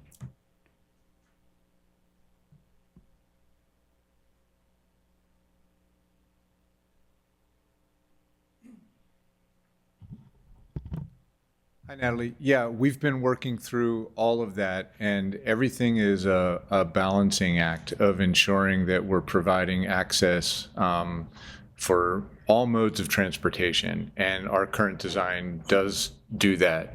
I believe Servco was referring to things that they would like to see changed to maybe further enhance pedestrian flow into their future preferred, their proposed development. And we were in those discussions about how that might be able to be accomplished. Some of the things that they were proposing had both operational and safety concerns associated with some electrical equipment that we were still vetting when conversations and discussions broke down.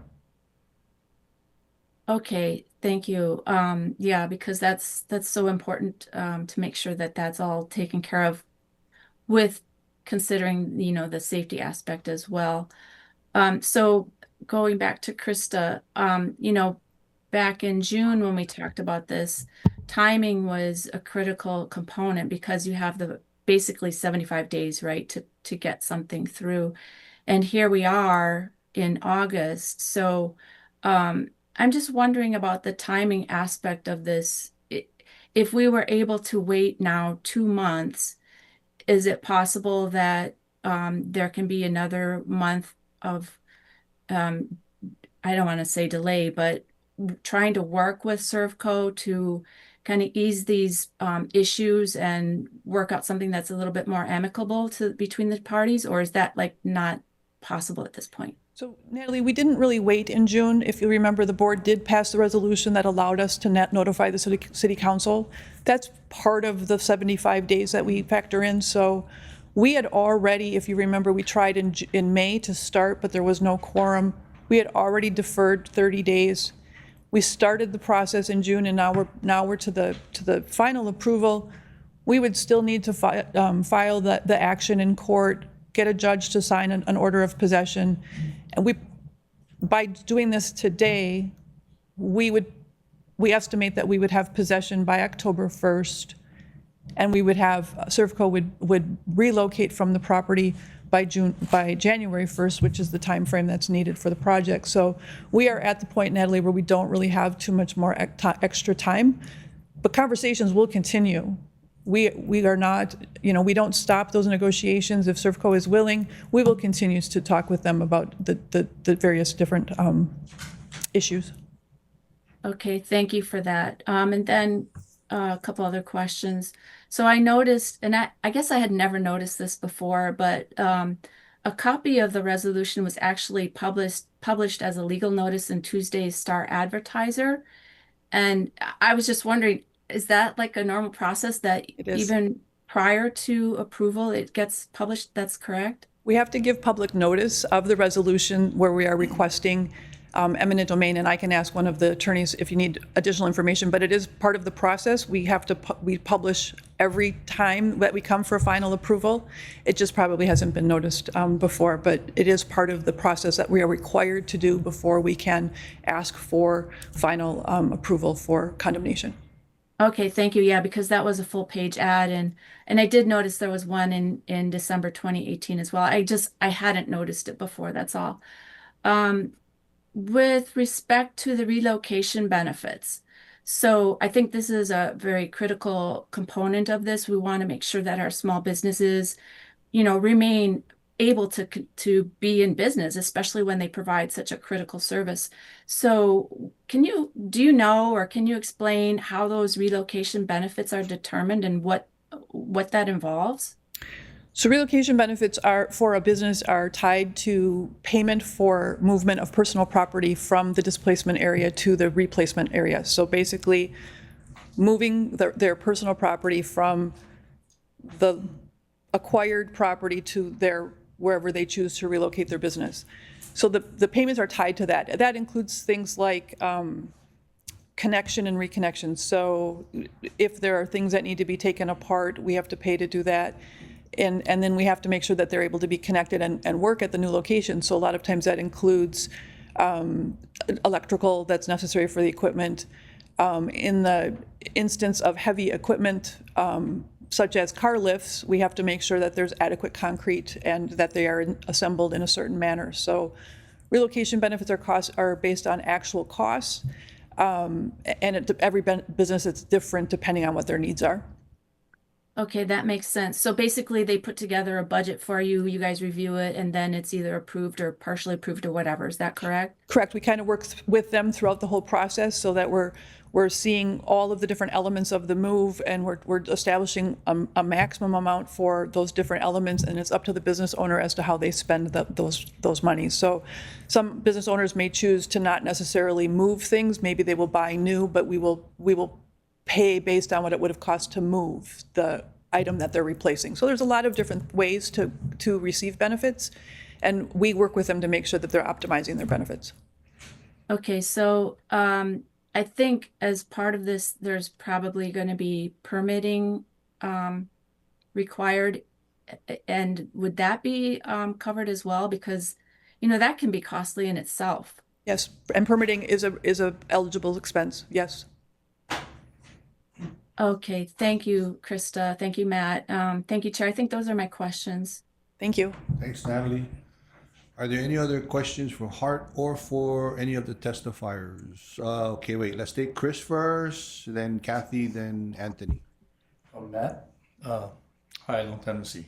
Good to see you. You mentioned two things in regards to this, and one of them that kind of stuck with me was that Servco was using this to funnel more clients, more customers into their area of business, and I actually see nothing wrong with that. So considering that, and that maybe Servco has a designer on board with them that has different ideas or better ideas that does actually funnel more business into their area, providing it doesn't affect other small businesses in a negative way in the area. And just offhand, I do use that service location, and there isn't too many small businesses in that area actually besides that Servco lot. So, why not consider that? We were working with them. Vance and our technical teams were meeting with Daniel and working with the designs to see how we can better align the two different projects, and we were told to cancel those meetings. So we were trying to, but just making it very clear, there's nothing precluding in our designs that they can tie in at a later point to all three levels of our stations. So we were working with them. But the tie-in would be totally at their cost, and not something that was implemented, definitely. Oh, yeah, not something we- implemented as part of our station. Exactly. We cannot use government funds for betterment of a private entity. So if we were trying best to hold the line, right, on our budget and our schedule, but yet make sure that we're not precluding that they can tie in to us. Okay, thank you. Kathy? Then Anthony? Forgive me for not knowing this, but where exactly is the design of the city civic center station at? Is it 100% done? No, it's at about 30% right now, moving towards 60%. Thank you. Thanks, Sharon. So just to clarify, if Servco wanted, they could still do what they've been talking about with us at a later date. We're designing our station in such a way that we can incorporate the elements they've been discussing, raising. Yes, there's nothing about our design that precludes the ability to tie in, as Lori said, at all 3 levels of the station. Secondly, if we don't move ahead with the timetable that we have established here, will it affect the critical path? It will impact Tudor's construction schedule as currently laid out. And that will cost us money? Yes. Because I'm not in favor of voting for anything that's going to cost taxpayers money. Third, it's Servco who's walked away from the table, is that correct? They've suspended conversations on this subject? Regarding the design, yes. Yes, regarding the design, correct. And yet it's Servco, and excuse me, I feel a little upset here, Chair, that we have the president of Servco coming in here and impugning our staff. I've been following this issue quite closely, and as far as I can make out, Hart has been going the extra mile to try and accommodate Servco.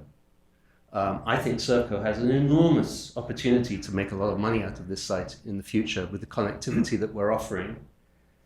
I know that Stanford Car Development built a huge building across the street from you guys. They're not impugning our trust. They seem to get on very well with our staff. So my request would actually be not to the Hart staff, it would be to Servco to stop playing these sort of games and come back to the table and negotiate with us seriously and not impugn our trustworthiness. Mr. Dames, just out of fairness, your I guess your testimony was brought up. Do you want to provide any input? Is there a extra mic or there's an extra chair over Yeah, it's here? okay. Yeah. I can. You can slide over. No, I mean, it basically comes down to, we thought we were working on a right of entry. We had discussions with the mayor, working on a right of entry. We have not pushed back on a January handing over the property. We've been completely open the whole time. When we got to the actual legal document of the right of entry, there's wording that says we're still going through with the condemnation, and that was a no-go for us. That's basically holding a gun against our head. And we're perfectly open. We've said from the beginning, it's yours in January. We have no argument against that. We want to work with you. Let's get this thing moving. And all of a sudden we have this condemnation just plowing down our head. And that's not a partnership. That's not working together. So I kind of take heart of your comment. Yes, go ahead. Let's. We have the example of the villa property where we moved to condemnation in order to move the process along to avoid the risk of a delay. There's no risk of delay construction here. delay, which if we don't have anything in writing, then we do run the risk of a delay to the critical path. And Hart has, in the past, had huge problems with this issue, and the current team is working much more tightly. They've reached out better to the people along the way. They've gone the extra mile. Nothing that we're doing at that station precludes the opportunity for Servco to connect on all 3 levels of the station. So it seems to me that you guys are the ones who are holding the gun to our head, because you're saying, well, we're telling you you're going to have What's the access, gun but we're we're not holding? going to put it in writing. What's the gun? No, everything's in writing. There's a comment about the condemnation that doesn't need to be there. The ROE works. It's worked on many projects. The city's done many projects with an ROE. It works. There's absolutely no need for condemnation. Zero. And we'll sign it today. So the only reason that you've walked away from the table is because we lost trust. We thought we were working on an ROE, and we have the condemnation to our head. That's why. That's not a partnership. That is not a partnership. I just wanted you understand that this is a procedure that we've used multiple times because... And we've used ROE. The city's used ROE as well. That when negotiations get drawn out and delayed, we have to start the condemnation process because it takes so long while the conversations are ongoing. For you guys to pick up your ball and leave the field because we started that process calls into, to my mind at least, calls into to question how much we can trust you as partners in this conversation. And especially when you start going out and saying, we've talked to other people and they don't trust you guys either. Yeah. It's a history with her. You know, I know there's, but is there like questions for either Krista or for the testifier? Oh, by the way, is it possible to submit your testimony in writing? I've got it. I've got copies. And Mr. Moats as well, if possible, if you can submit to the board your testimony. Yes. Okay, thank you. Chair, so Krista, as I understand it, there's a limit to how much detail we can discuss openly on these conversations. Is that correct? Yes, that's correct. And we're prepared to answer a bunch of questions about the right of entry from our executive session. In executive session. Yes, please. Yeah, well, you know, before I lose my thought. So, correct me if I'm wrong. We're hearing right of entry and condemnation used, right? My understanding is that we're still moving forward with a condemnation, but it's still we're still working on an easement. Correct, it is for an easement. That's right. So it's not in fee. It is not in an fee. easement. Okay, all right. Okay. Sorry, go ahead. And I don't mean any disrespect, but the question I have is, are you understanding the condemnation process as it exists in Hawaii? I mean, I'm sure you've been fully advised by that. I mean, as I understand the condemnation process and the way we have to go through with eminent domain is this is absolutely the right situation in which this would be applied, is to prevent a major infrastructure project from being slowed down, stopped, even though you're offering right of entry, there still is PMOC, the FTA, will not forgive a risk or take a risk down if we just have right of entry. The risk remains. And as long as the risk remains, it's Hart's risk, not your risk. So I don't quite understand, especially with your extensive background in corporations, how this is not, how it could have been a surprise that we would continue with eminent domain.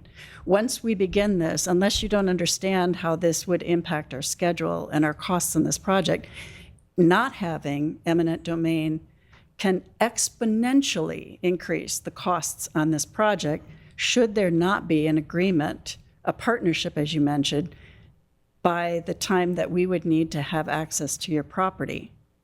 And that just is, I mean, it's to the billions of dollars to the taxpayers. We've experienced that on this project in the past, and that's one of the reasons why we have Krista here now is the past right of entries and right of ways have not worked to prevent schedule delays. And those schedule delays are just impactful. And to point out, it's not just Tutor Perini. It would be the elevators, it would be the Fairgates, it would be any other contractor, including HRH, which we're in court right now on a major schedule delay. You know, these are all the impacts, and they just exponentially get worse, especially at the beginning of a project. So that's why I don't, in a sense of partnership, again, and kind of in combined with Anthony, is I don't understand how that can't be. I mean, why that would have been an issue with trust, because it's only a natural progression, especially when we filed with the city council that we were intending to go this path. I don't understand where that could be outside of the realm of understanding if you understand the legal issues with eminent domain and you have a corporate background in this kind of the city and county of Honolulu, Japan, anywhere else that, you know, I mean, it's eminent domain is not unique to our island. No, and neither is right of entry. And right of entry gives Hart the property when they need it. And from the beginning, from day one, we've said, we're not going to fight that. That we will give you the property when you want the property, 100%. We're not fighting it. But you understand that's not. But you understand what I'm saying. It does Eminent not, domain is not the way to go on this. but we don't have an ability to do it any other way. You do. I'm sorry. Before you, can you just, for the public and for our records, can you identify yourself? Yeah, Peter Fukunaga from Servco Pacific. I just want to comment. Lisa, very respectfully, there is a different way. So right of entry does solve it. Servco and the city still, regardless, need to negotiate the settlement price, right? But ROE does solve it. And what it helps with is, as we go through the design and build, actually what's needed is done in the most practical way. When we go down this route, the lines are drawn. And it's really difficult to reverse the lines or change the lines. It just isn't, it's in cement, right, to some degree. So, as Peter said, we completely agreed to vacate by January. The site's gonna get shut down. It's gone, right? And we agreed to that. So, the item of the open item, and again, I believe there is an ROE that both sides are willing to sign. That does not, no longer, or removes completely from the table any risk to the schedule. And on the back end, no matter what, we still need to negotiate the price. That doesn't change, right? So for me, and I'm sure Krista can, if I'm missing anything, help me understand that, but Peter's right, it completely solves the issue and the risk of the schedule delay. I think we need to go into exec session because Yeah, statements are being made about right of entry that are inaccurate that our attorneys need to brief the board on. No, I appreciate that, Laurie. So let me Chair, just. on that legal point. Yeah. As I understand it, we can't discuss the details of an ongoing negotiation under the terms of the URA, whatever. That has to be kept confidential for the protection of, in this case, Servco. Given that Servco's come to the table and has spoken about some of these details, specifically saying that they're going to give us an unrestricted right of entry, are we allowed to continue this conversation in public, or does it have to continue in executive sessions? Anthony, I thank you for I was going to suggest that we take Laurie, then yourself, and then I think at this point we need to go into executive session. And if we decide in executive session that we need further discussion, then we can come out and continue with questions if that's the board's decision. But I think at this point it's safer to go into executive session. But I appreciate you guys your time and. Thank you. So just one last question before we go into executive session. So your understanding is that Hart has said that the right of entry that you are offering us is acceptable and meets all of our requirements? Other than keeping the eminent domain in there. You're saying that eminent domain is the only issue and that's the reason you walked away? Yeah. That's right. there are no restrictions you're placing on the right of entry. If I may even add a comment, you know, there was concern about, okay, so under right of entry, if we demo your building, does the city get opened up to risk? We put in writing, no, it's fine. You can demo the building. We're shutting down the site. No one is doing work there. Everyone's gone. Nobody's losing their job as a result of this, though, right? That's still to be determined. You're shutting down the business. I thought you were moving your entire operation to Mapuna Puna. We're trying to. We would love to find a space there to keep that place open, but so that you our know, customers can get, you know, because we're basically losing the whole east side and downtown. And now they're gonna have to go all the way to Mapuna Puna, which, I mean, it is what it is. So we're trying to, but we want, of course, I mean, we want to keep all of our employees. That's our number one intent. But you know, we have to figure out how we do that. Krista mentioned, and you know, in fairness, she's great trying to help us, but relocation pays for moving the equipment to another site. But how about another site? You know what I'm saying? There's no sites down there, right? So basically, it's easy to say, we've been searching for a site. It's easy to say, move your business to where, right? So it's a tough, it's not such a, and we certainly appreciate any support we can get from the city on permitting, et cetera. And then you said, we truly appreciate that. And our goal is to find a good site that will service those same customers. But finding anything in that area, I think everyone in this room knows, is extremely difficult. And you've been looking for these last 10 years? We haven't been looking actively for 10 years, but I think we're very aware of all the parcels in that area. Keep in mind, when it was 5,000 square feet, it was a little different discussion than 21,000 square feet. So, okay, I think, Kathy. One last question. My limited knowledge of right of entries is that it can be extremely creative and varied, from just due diligence to maybe indefinite or just cover construction. So the draft ROE in this case covered what? Yeah. We have to talk about that in executive session. Thank you. Thank you. Okay, so, you know, with that said, let me, we do have on the agenda the ability to call executive session. And if we feel that there is more discussion that's needed when we come out, we can do that if that's the decision of the board.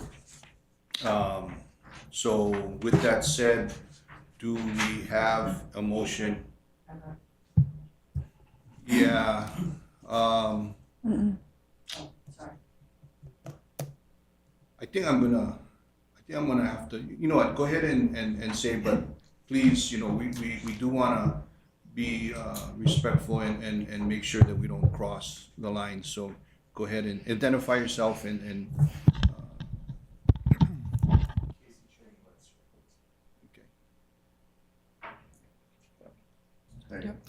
Casey Ching with Servco Pacific Inc. I just wanted to add, as further commentary, the way the resolution is currently stated, those lines will become, as Peter mentioned, basically etched in stone. So if we continue to try and collaborate on station design, there's high probability that those lines will need to move and adjust. So I would question as to why we need to etch those lines in stone currently, and I believe the ROE provides that flexibility. Yeah, sorry to keep doing this. Okay, we have Daniel, I know we have, we wanted to go into executive session, but just on this issue, for the sake of the conversation that we're going to have in the executive session, might be a useful piece of information. I think it's safer just at this point to cut the discussion, go into executive session. If there's items that the members feel that we need to clarify or discuss further, I think we should do that after executive session. Very good, Chair. Okay. So if I could get a motion, thank you. Is there a second? Okay. We are going to go into executive session. Well, yes. Is there any objections to the motion to go into an executive session to discuss all of the items on agenda item 5A, 5B, 5C, including the one that we've been discussing? Is there any objection? Okay, seeing none, we're going to go into executive session. No. Chair? Yes, Natalie. Thank you. Yeah, so since you're going to be going into executive session, I just want to mention, for those who haven't heard this before, there's a difference of opinion out there between the Attorney General's office and Corporation Counsel regarding the treatment of state appointees, and one difference is with respect to the confidentiality agreement. I have not signed that agreement, which the AG's office has told me I do not need to sign. And since I haven't signed it, and corporation's view is that in order to participate in executive session, I have to have signed it. So therefore, I understand I will not be allowed in this executive session. Thank you. Thanks, Natalie. So with that said, I just want to say before we go in, I appreciate, all the testifiers coming out. We're trying to be as fair as possible to get all the information that you have to share out, but we also have to be very cautious of what we discuss in public. So with that said, we're gonna go into executive. Are we gonna do it here, or are we gonna go into a separate room, or? Okay. We're going to go into a separate room, and I just want to clarify for Joseph O'Donnell that I'm going to be putting you, Joe, into a separate breakout room and bringing my laptop into that room so that you can participate in the discussion. Okay, so with that said, we'll be back out. Thank you. You can provide it, yeah. At before the end of the meeting. Thank you. Appreciate it.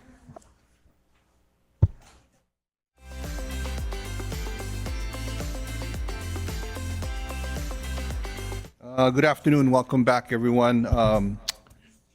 There's an echo. Nope. Thank you. And so yes, we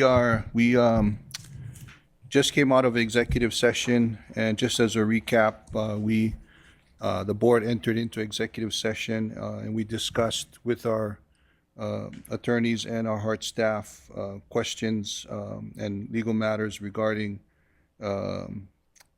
agenda items 5A, 5B, and 5C.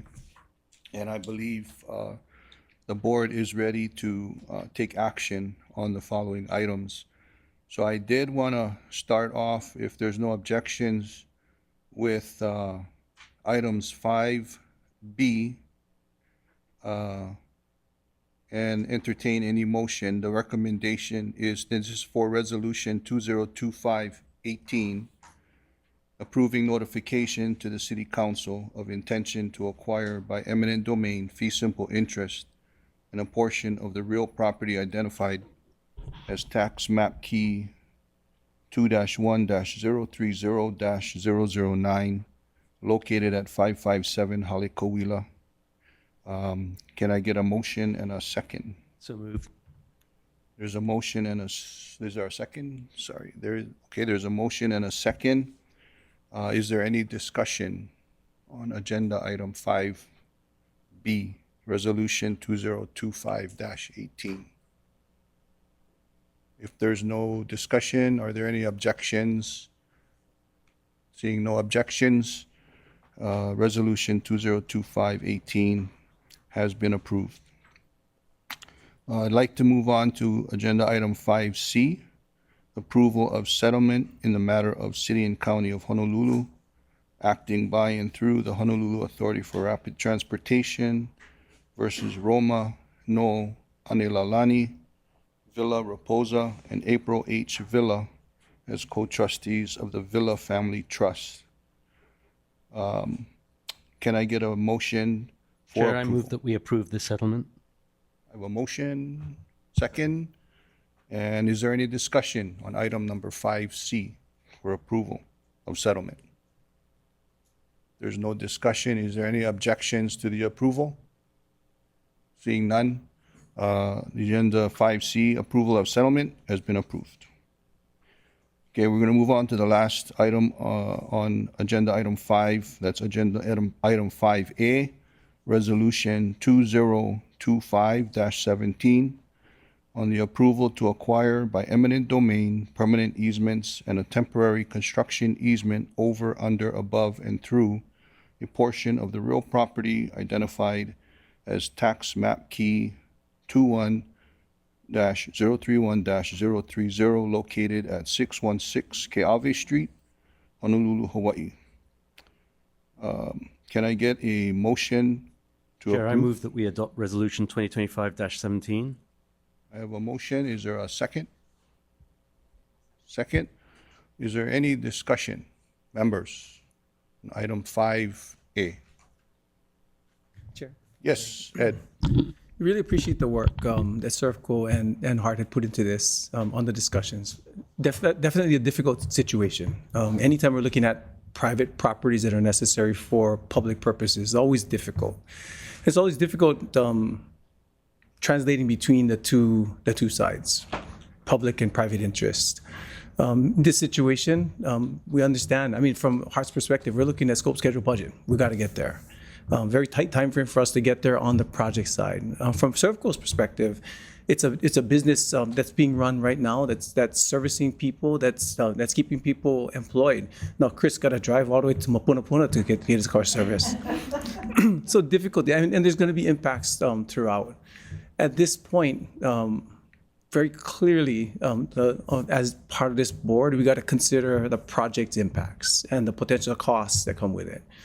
But also very clearly, we've got to start considering what it's going to look long term when we start working on that in that community, how we beautify, how we improve things in that area, and hopefully Servco can be a great partner in all of that. This process, this condemnation process, doesn't preclude us from working with the landowners in those areas, and I'm hopeful that we can continue to do so as we move forward. Thank you, Chair. Thanks, Ed. Yes, Anthony. Chair, so I second what Ed just said, but I'd also like to say to Servco, I understand that they have a fiduciary obligation to extract the maximum value from this property for your shareholders, your stakeholders. But we can't allow you to do that at taxpayers' expense. And so what I would urge you to do is to come back to the negotiating table and negotiate in good faith. We're still open. The fact that the condemnation process is moving forward does not mean that we are precluding ongoing conversations with you. This station is going to increase the value of your property by millions of dollars. And we have gone out of our way to accommodate efforts to integrate your property with our station. So I think there's only upside for you, but unless you come back to the negotiating table and negotiate in good faith, it's going to be very difficult. Thank you, Chair. Thanks, Anthony. Any further comments, members? Lisa? As I understand it, we are open to continuing negotiations with Servco, so that there's no reason not to come back to the negotiation table in order to resolve this. If I understand it, and Krista, correct me if I'm wrong, this could be resolved without going to the final process. So, but we have to proceed forward, or we risk the scope, schedule, and budget of this project, which is what our responsibility is. So I really hope that Servco is genuine in what was said earlier about wanting to work with us and to be part of this process, and that you come to the table and work with us, Krista and her team, to provide the best transit-oriented development at this station that we can provide. So that is a big part of this board's charter as well. So in this situation, it's good to hear that that has happened in the past, and we strongly encourage that to continue to happen. Thank you. And Lisa, I would just like to clarify that by final process, you're talking about the jury or the trial at the end. Yes. You're not talking about the actual filing of the condemnation. No, absolutely. Okay, thank you. The jury part. Thank you. Any further comments, members? Online, members? Okay. Seeing no further comments, is there any objections to the motion to approve the resolution 2025-17? Seeing no objections, the motion is passed.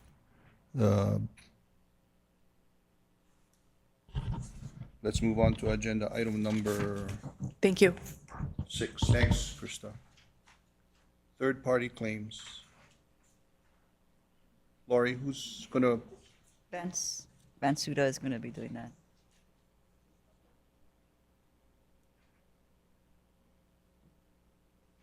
thank you.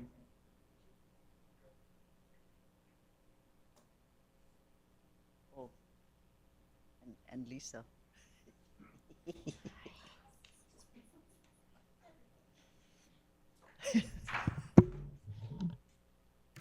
How's it, Vance? When you're ready, bro. Morning, Lisa Harahard, Deputy Corporation Counsel.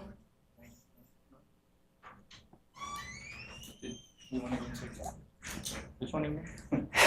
So, you have a number of items here. I mean, are you folks speaking on all of them, or are these separate? They are separate. We have grinding claims, De Guzman, Anil Verma, and Hitachi, all updates. Some portions can be in public session, and if the members have questions, then we can move to exec session. Is it possible to take item 6, 7, 8, and 9 as far as what you have to present in public all at once? And then go into one executive session as we did with the previous Yeah, eminent domains? Is that possible? yeah, one exec session. Oh, yeah, we could do that. Yeah, Is there any objections with the members? Okay. So why don't we start off with item number 6? That one actually has to be an exec session. I can't say much in public. The only thing I wanted to say for the Hitachi matter is I just wanted to report that the court granted Hart's and the city's motions to dismiss the lawsuit. And if there are questions about that, we can go into exec session on that one. Okay. I mean, so is there anything that you want to disclose in public on any of these 4 items? Except for the Hitachi thing I just disclosed, I don't think so. No. Chair, Yes. I have a question. What is grinding? So grinding, I don't want to say too much, but before we turn the track over to Hitachi, the civil contractor or Hart needs to grind the top of the rails, and this is just to clean the rust and mill scale that's on top of the rails before they actually put trains on there, and it helps with the track circuits and the contact with the train and the tracks. So the grinding had to have been done to the track. Okay, and just one more follow-up question then. Which contractor is responsible for that? So in this instance, it was for segment 2. The civil contractor, it was in their original scope, but throughout the contract, it was de-scoped. So it was a hard responsibility, and we did it to our on-call contractor. Okay, thank you. Thank you, Chair. Okay, and I apologize. I want to make sure if there's anybody in the audience or online that wants to testify on any of these agenda items, 6, 7, 8, or 9. Okay. Chair? Yes. Chair, I'm sorry, I have another question. Yes, Natalie. Because none of these items have documents attached to them. So the 8, Burma Associates and Hart and DOE entities. DOE, is that referring to the Department of Education?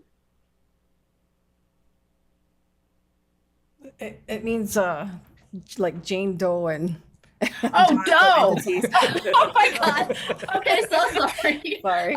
I'm so full of acronyms today. I just wasn't even thinking that way. Okay, great. Thank you. And I think, just for the board, I think agenda item 6 is seeking an approval. Yes. That's correct. And items 7, 8, and 9 are updates. Just Is that- briefings, yes. Yeah.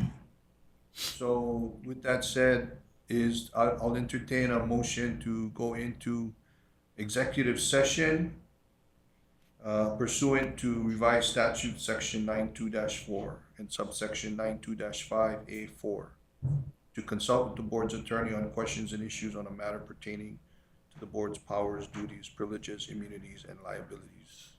Chair, I move that we go into an executive session to discuss agenda items 6, 7, 8, and is it 8 and 9? Yep.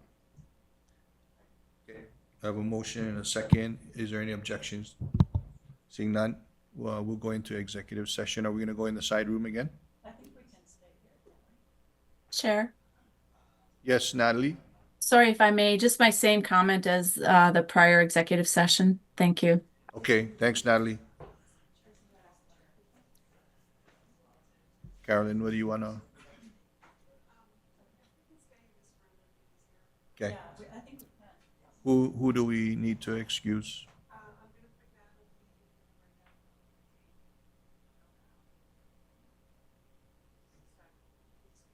Okay.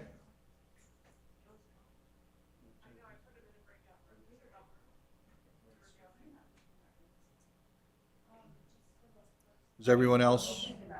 Is it okay if we take the Guzman? Okay, so I'll be put in a separate room? Yes, Natalie. Yes, just a moment. Okay, thank you. And Chad will text you when we're ready to come back out. Perfect.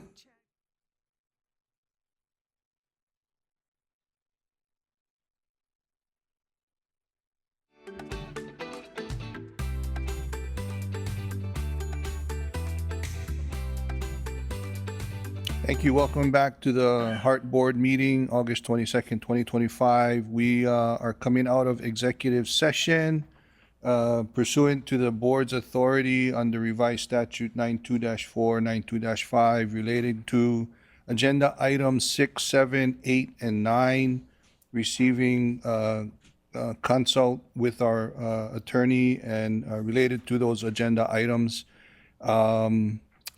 We will be taking up action on agenda item number 6. Agenda items number 7, 8, and 9 were for information only. So with that said, agenda item number 6, third-party grinding claims, there was I believe we're seeking, the Heart is seeking approval on claims that have been settled, or there is a settlement on the table to date. So there may be future claims, I believe, on this particular agenda item, but for those claims that we have settlements on the table, Heart is seeking approval. So can I get a motion? Motion to approve. Move seconded. Is there any discussion on item number 6? Chair? Yes, Natalie. Question. So I would imagine that this is probably coming out of the contingency, but can you share with the public any kind of information on that as far as what the funding or what this settlement means for the overall budget? Is that something you can share? Lori, Vance?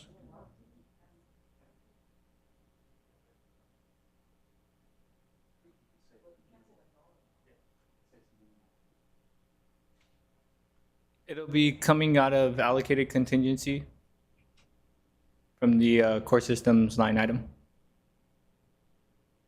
Okay, and I suppose that's it for now, but thank you. It's within the allocated amount. Right, understood. Thank you. Thanks, Natalie. Any other further discussion on agenda item 6? Seeing none, is there any objections to the motion to approve the grinding claim settlements to date? Yes. Lisa and Kaulana seconded, yes? Ed, okay. Sorry. Okay. If there's no objections, the motion is approved. And again, items number 7, 8, and 9 were for information purposes only. I do want to move on to agenda item number 10.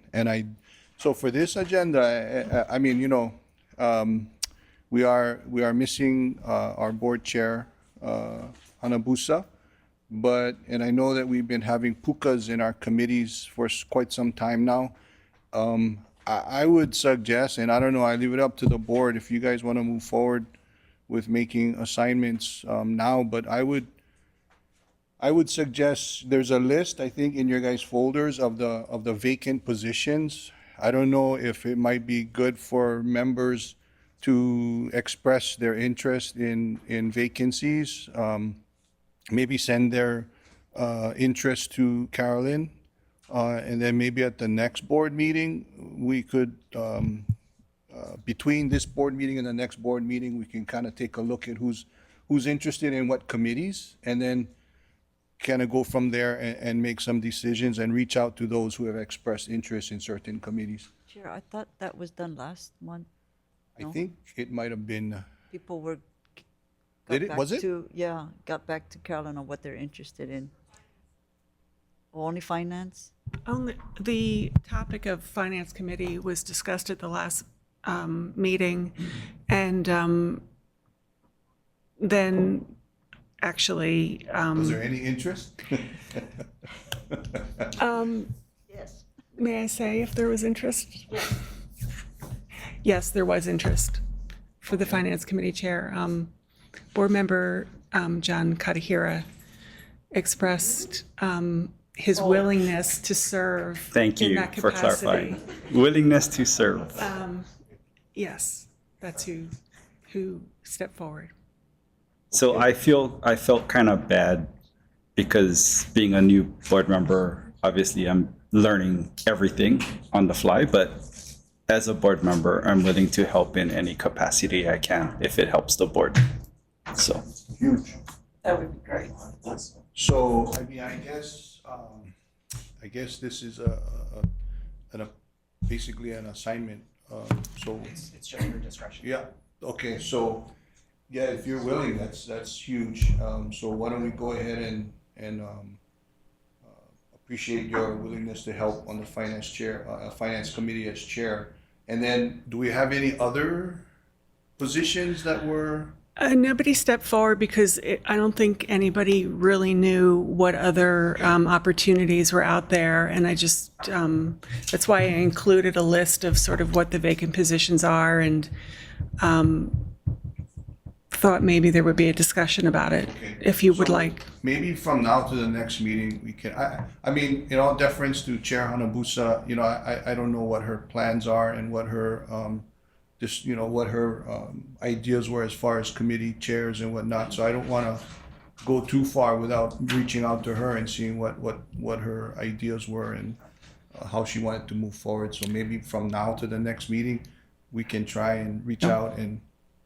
Yeah, sure. You can also, if you want, just make temporary assignments, especially for, I know POC, you don't have a vice chair, and then finance also still doesn't have a vice chair. Again, entirely up to you as to how you want to proceed. So maybe from now to the next meeting, we'll make a concerted effort to reach out to members and seek their interest in certain capacities. How's that for now? Sure. Chair? Yes.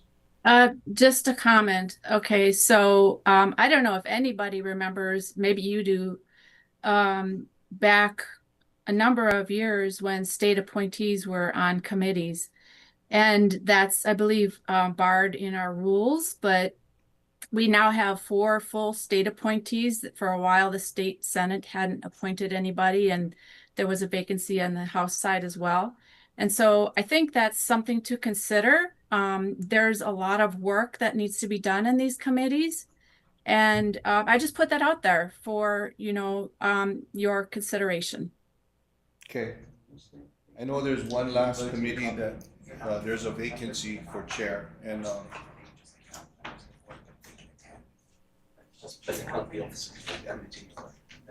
okay, so we'll just for now, let's just go with John for finance chair, and then we'll work on it between now and the next board meeting. And I'll try to reach out to Chair Hanabusa and see what thoughts she has, as in work with Carolyn. That's okay. Yes.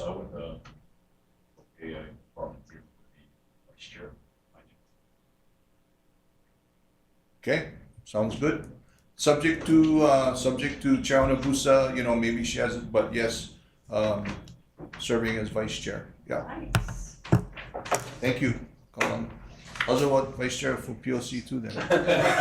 He's good. You gotta talk to Jeff.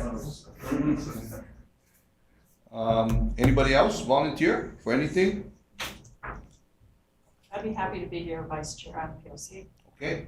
You beat me to it, I was about to say. Hey, go. Okay. And then maybe we can take a look at internal audit. And I know Natalie is probably interested in that. I don't want to speak for her, but maybe we'll look at some of the other new members and where you might be interested in serving on the committees. So Chair, Lisa moving to Vice Chair POC leaves just a regular voting member for POC if one of the Openings. Yeah. Yeah. Okay. Is that okay for now? And Chris, give it some thought. You know, you can serve at as many committees as you like. Give it some thought. Okay. Dude, you just told us. Carolyn, can we send an email to Chair? Yes. And just let her know what the, what we did today on the committees and if she has Absolutely. any input? Yes. Okay. And are we also asking for this to be put onto the agenda for the next meeting? I'd say leave it on. Okay. Yeah, and maybe we could, work on it Okay. in between. I'll do both. So, but just to be clear, for the next committee meetings, these appointments, they Are set. are set for the next meeting? Yes. Yeah. Unless I get overridden. Well, that would still have to be at a meeting, so, Yeah. we'll do it then. Okay, sounds good. All right, so, you know what? I'm gonna call a brief recess. Wait, Chair, if you Yes. could, could you finish 3? And because then if not, we're obligated to put it on the next agenda. So maybe you, especially you, because you don't have a vice chair. Well, that's gonna be really quick, so Yeah. we'll move on to agenda item number 3, members' committee reports. 3A, committee report from Project Oversight Committee. Project Oversight Committee reviewed agenda items, and we did take action on Resolution 2025-18, recommending approval to the board for further review and approval. And that's the extent of action taken in the POC committee. Chair, committee report on 3B, the Government Affairs Legal Matters Committee preferred this entire agenda. Thank you. Okay, so with that said, if we can take just a 2-minute recess, I have to excuse myself, and according to board rules, the chair of legal matters is going to be taking over as interim chair for the remainder of the agenda. Okay? No objections. Thank you very much, and we'll be in recess for 2 minutes. Okay. Thanks. Thank you.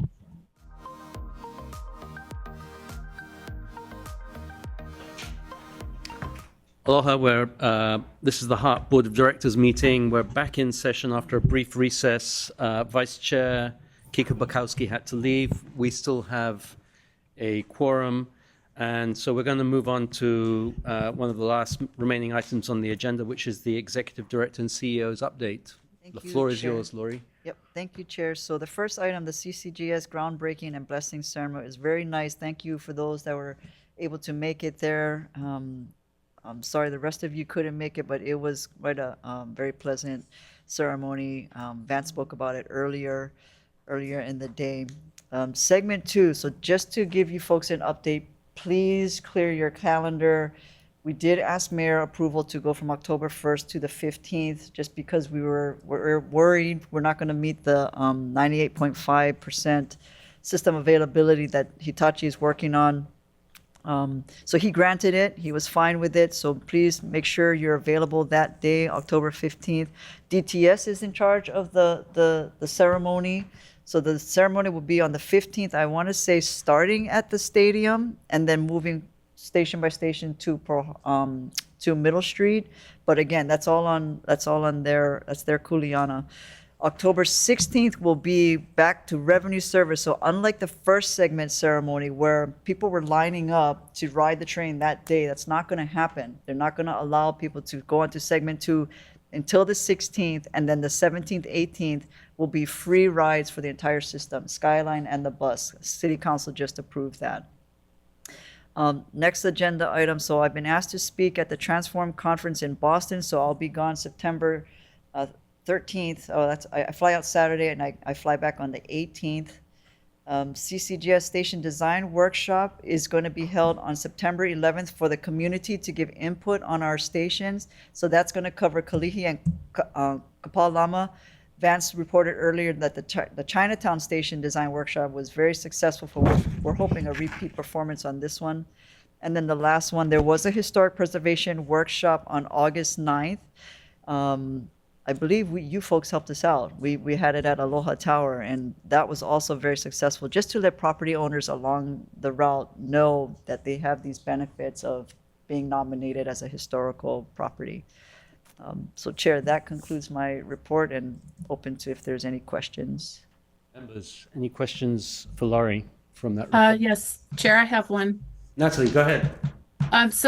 Thank you, Laurie. The October 15th opening of segment 2, do you have an idea of approximately what time that will be? More than likely it'll be in the morning, but as we start to as DTS starts to shore up the details, I will definitely keep you folks posted. But more than likely they'll start in the morning. Okay. Early morning or after traffic? Probably, I don't know, about 8, 9-ish, if I can take the last one as an example.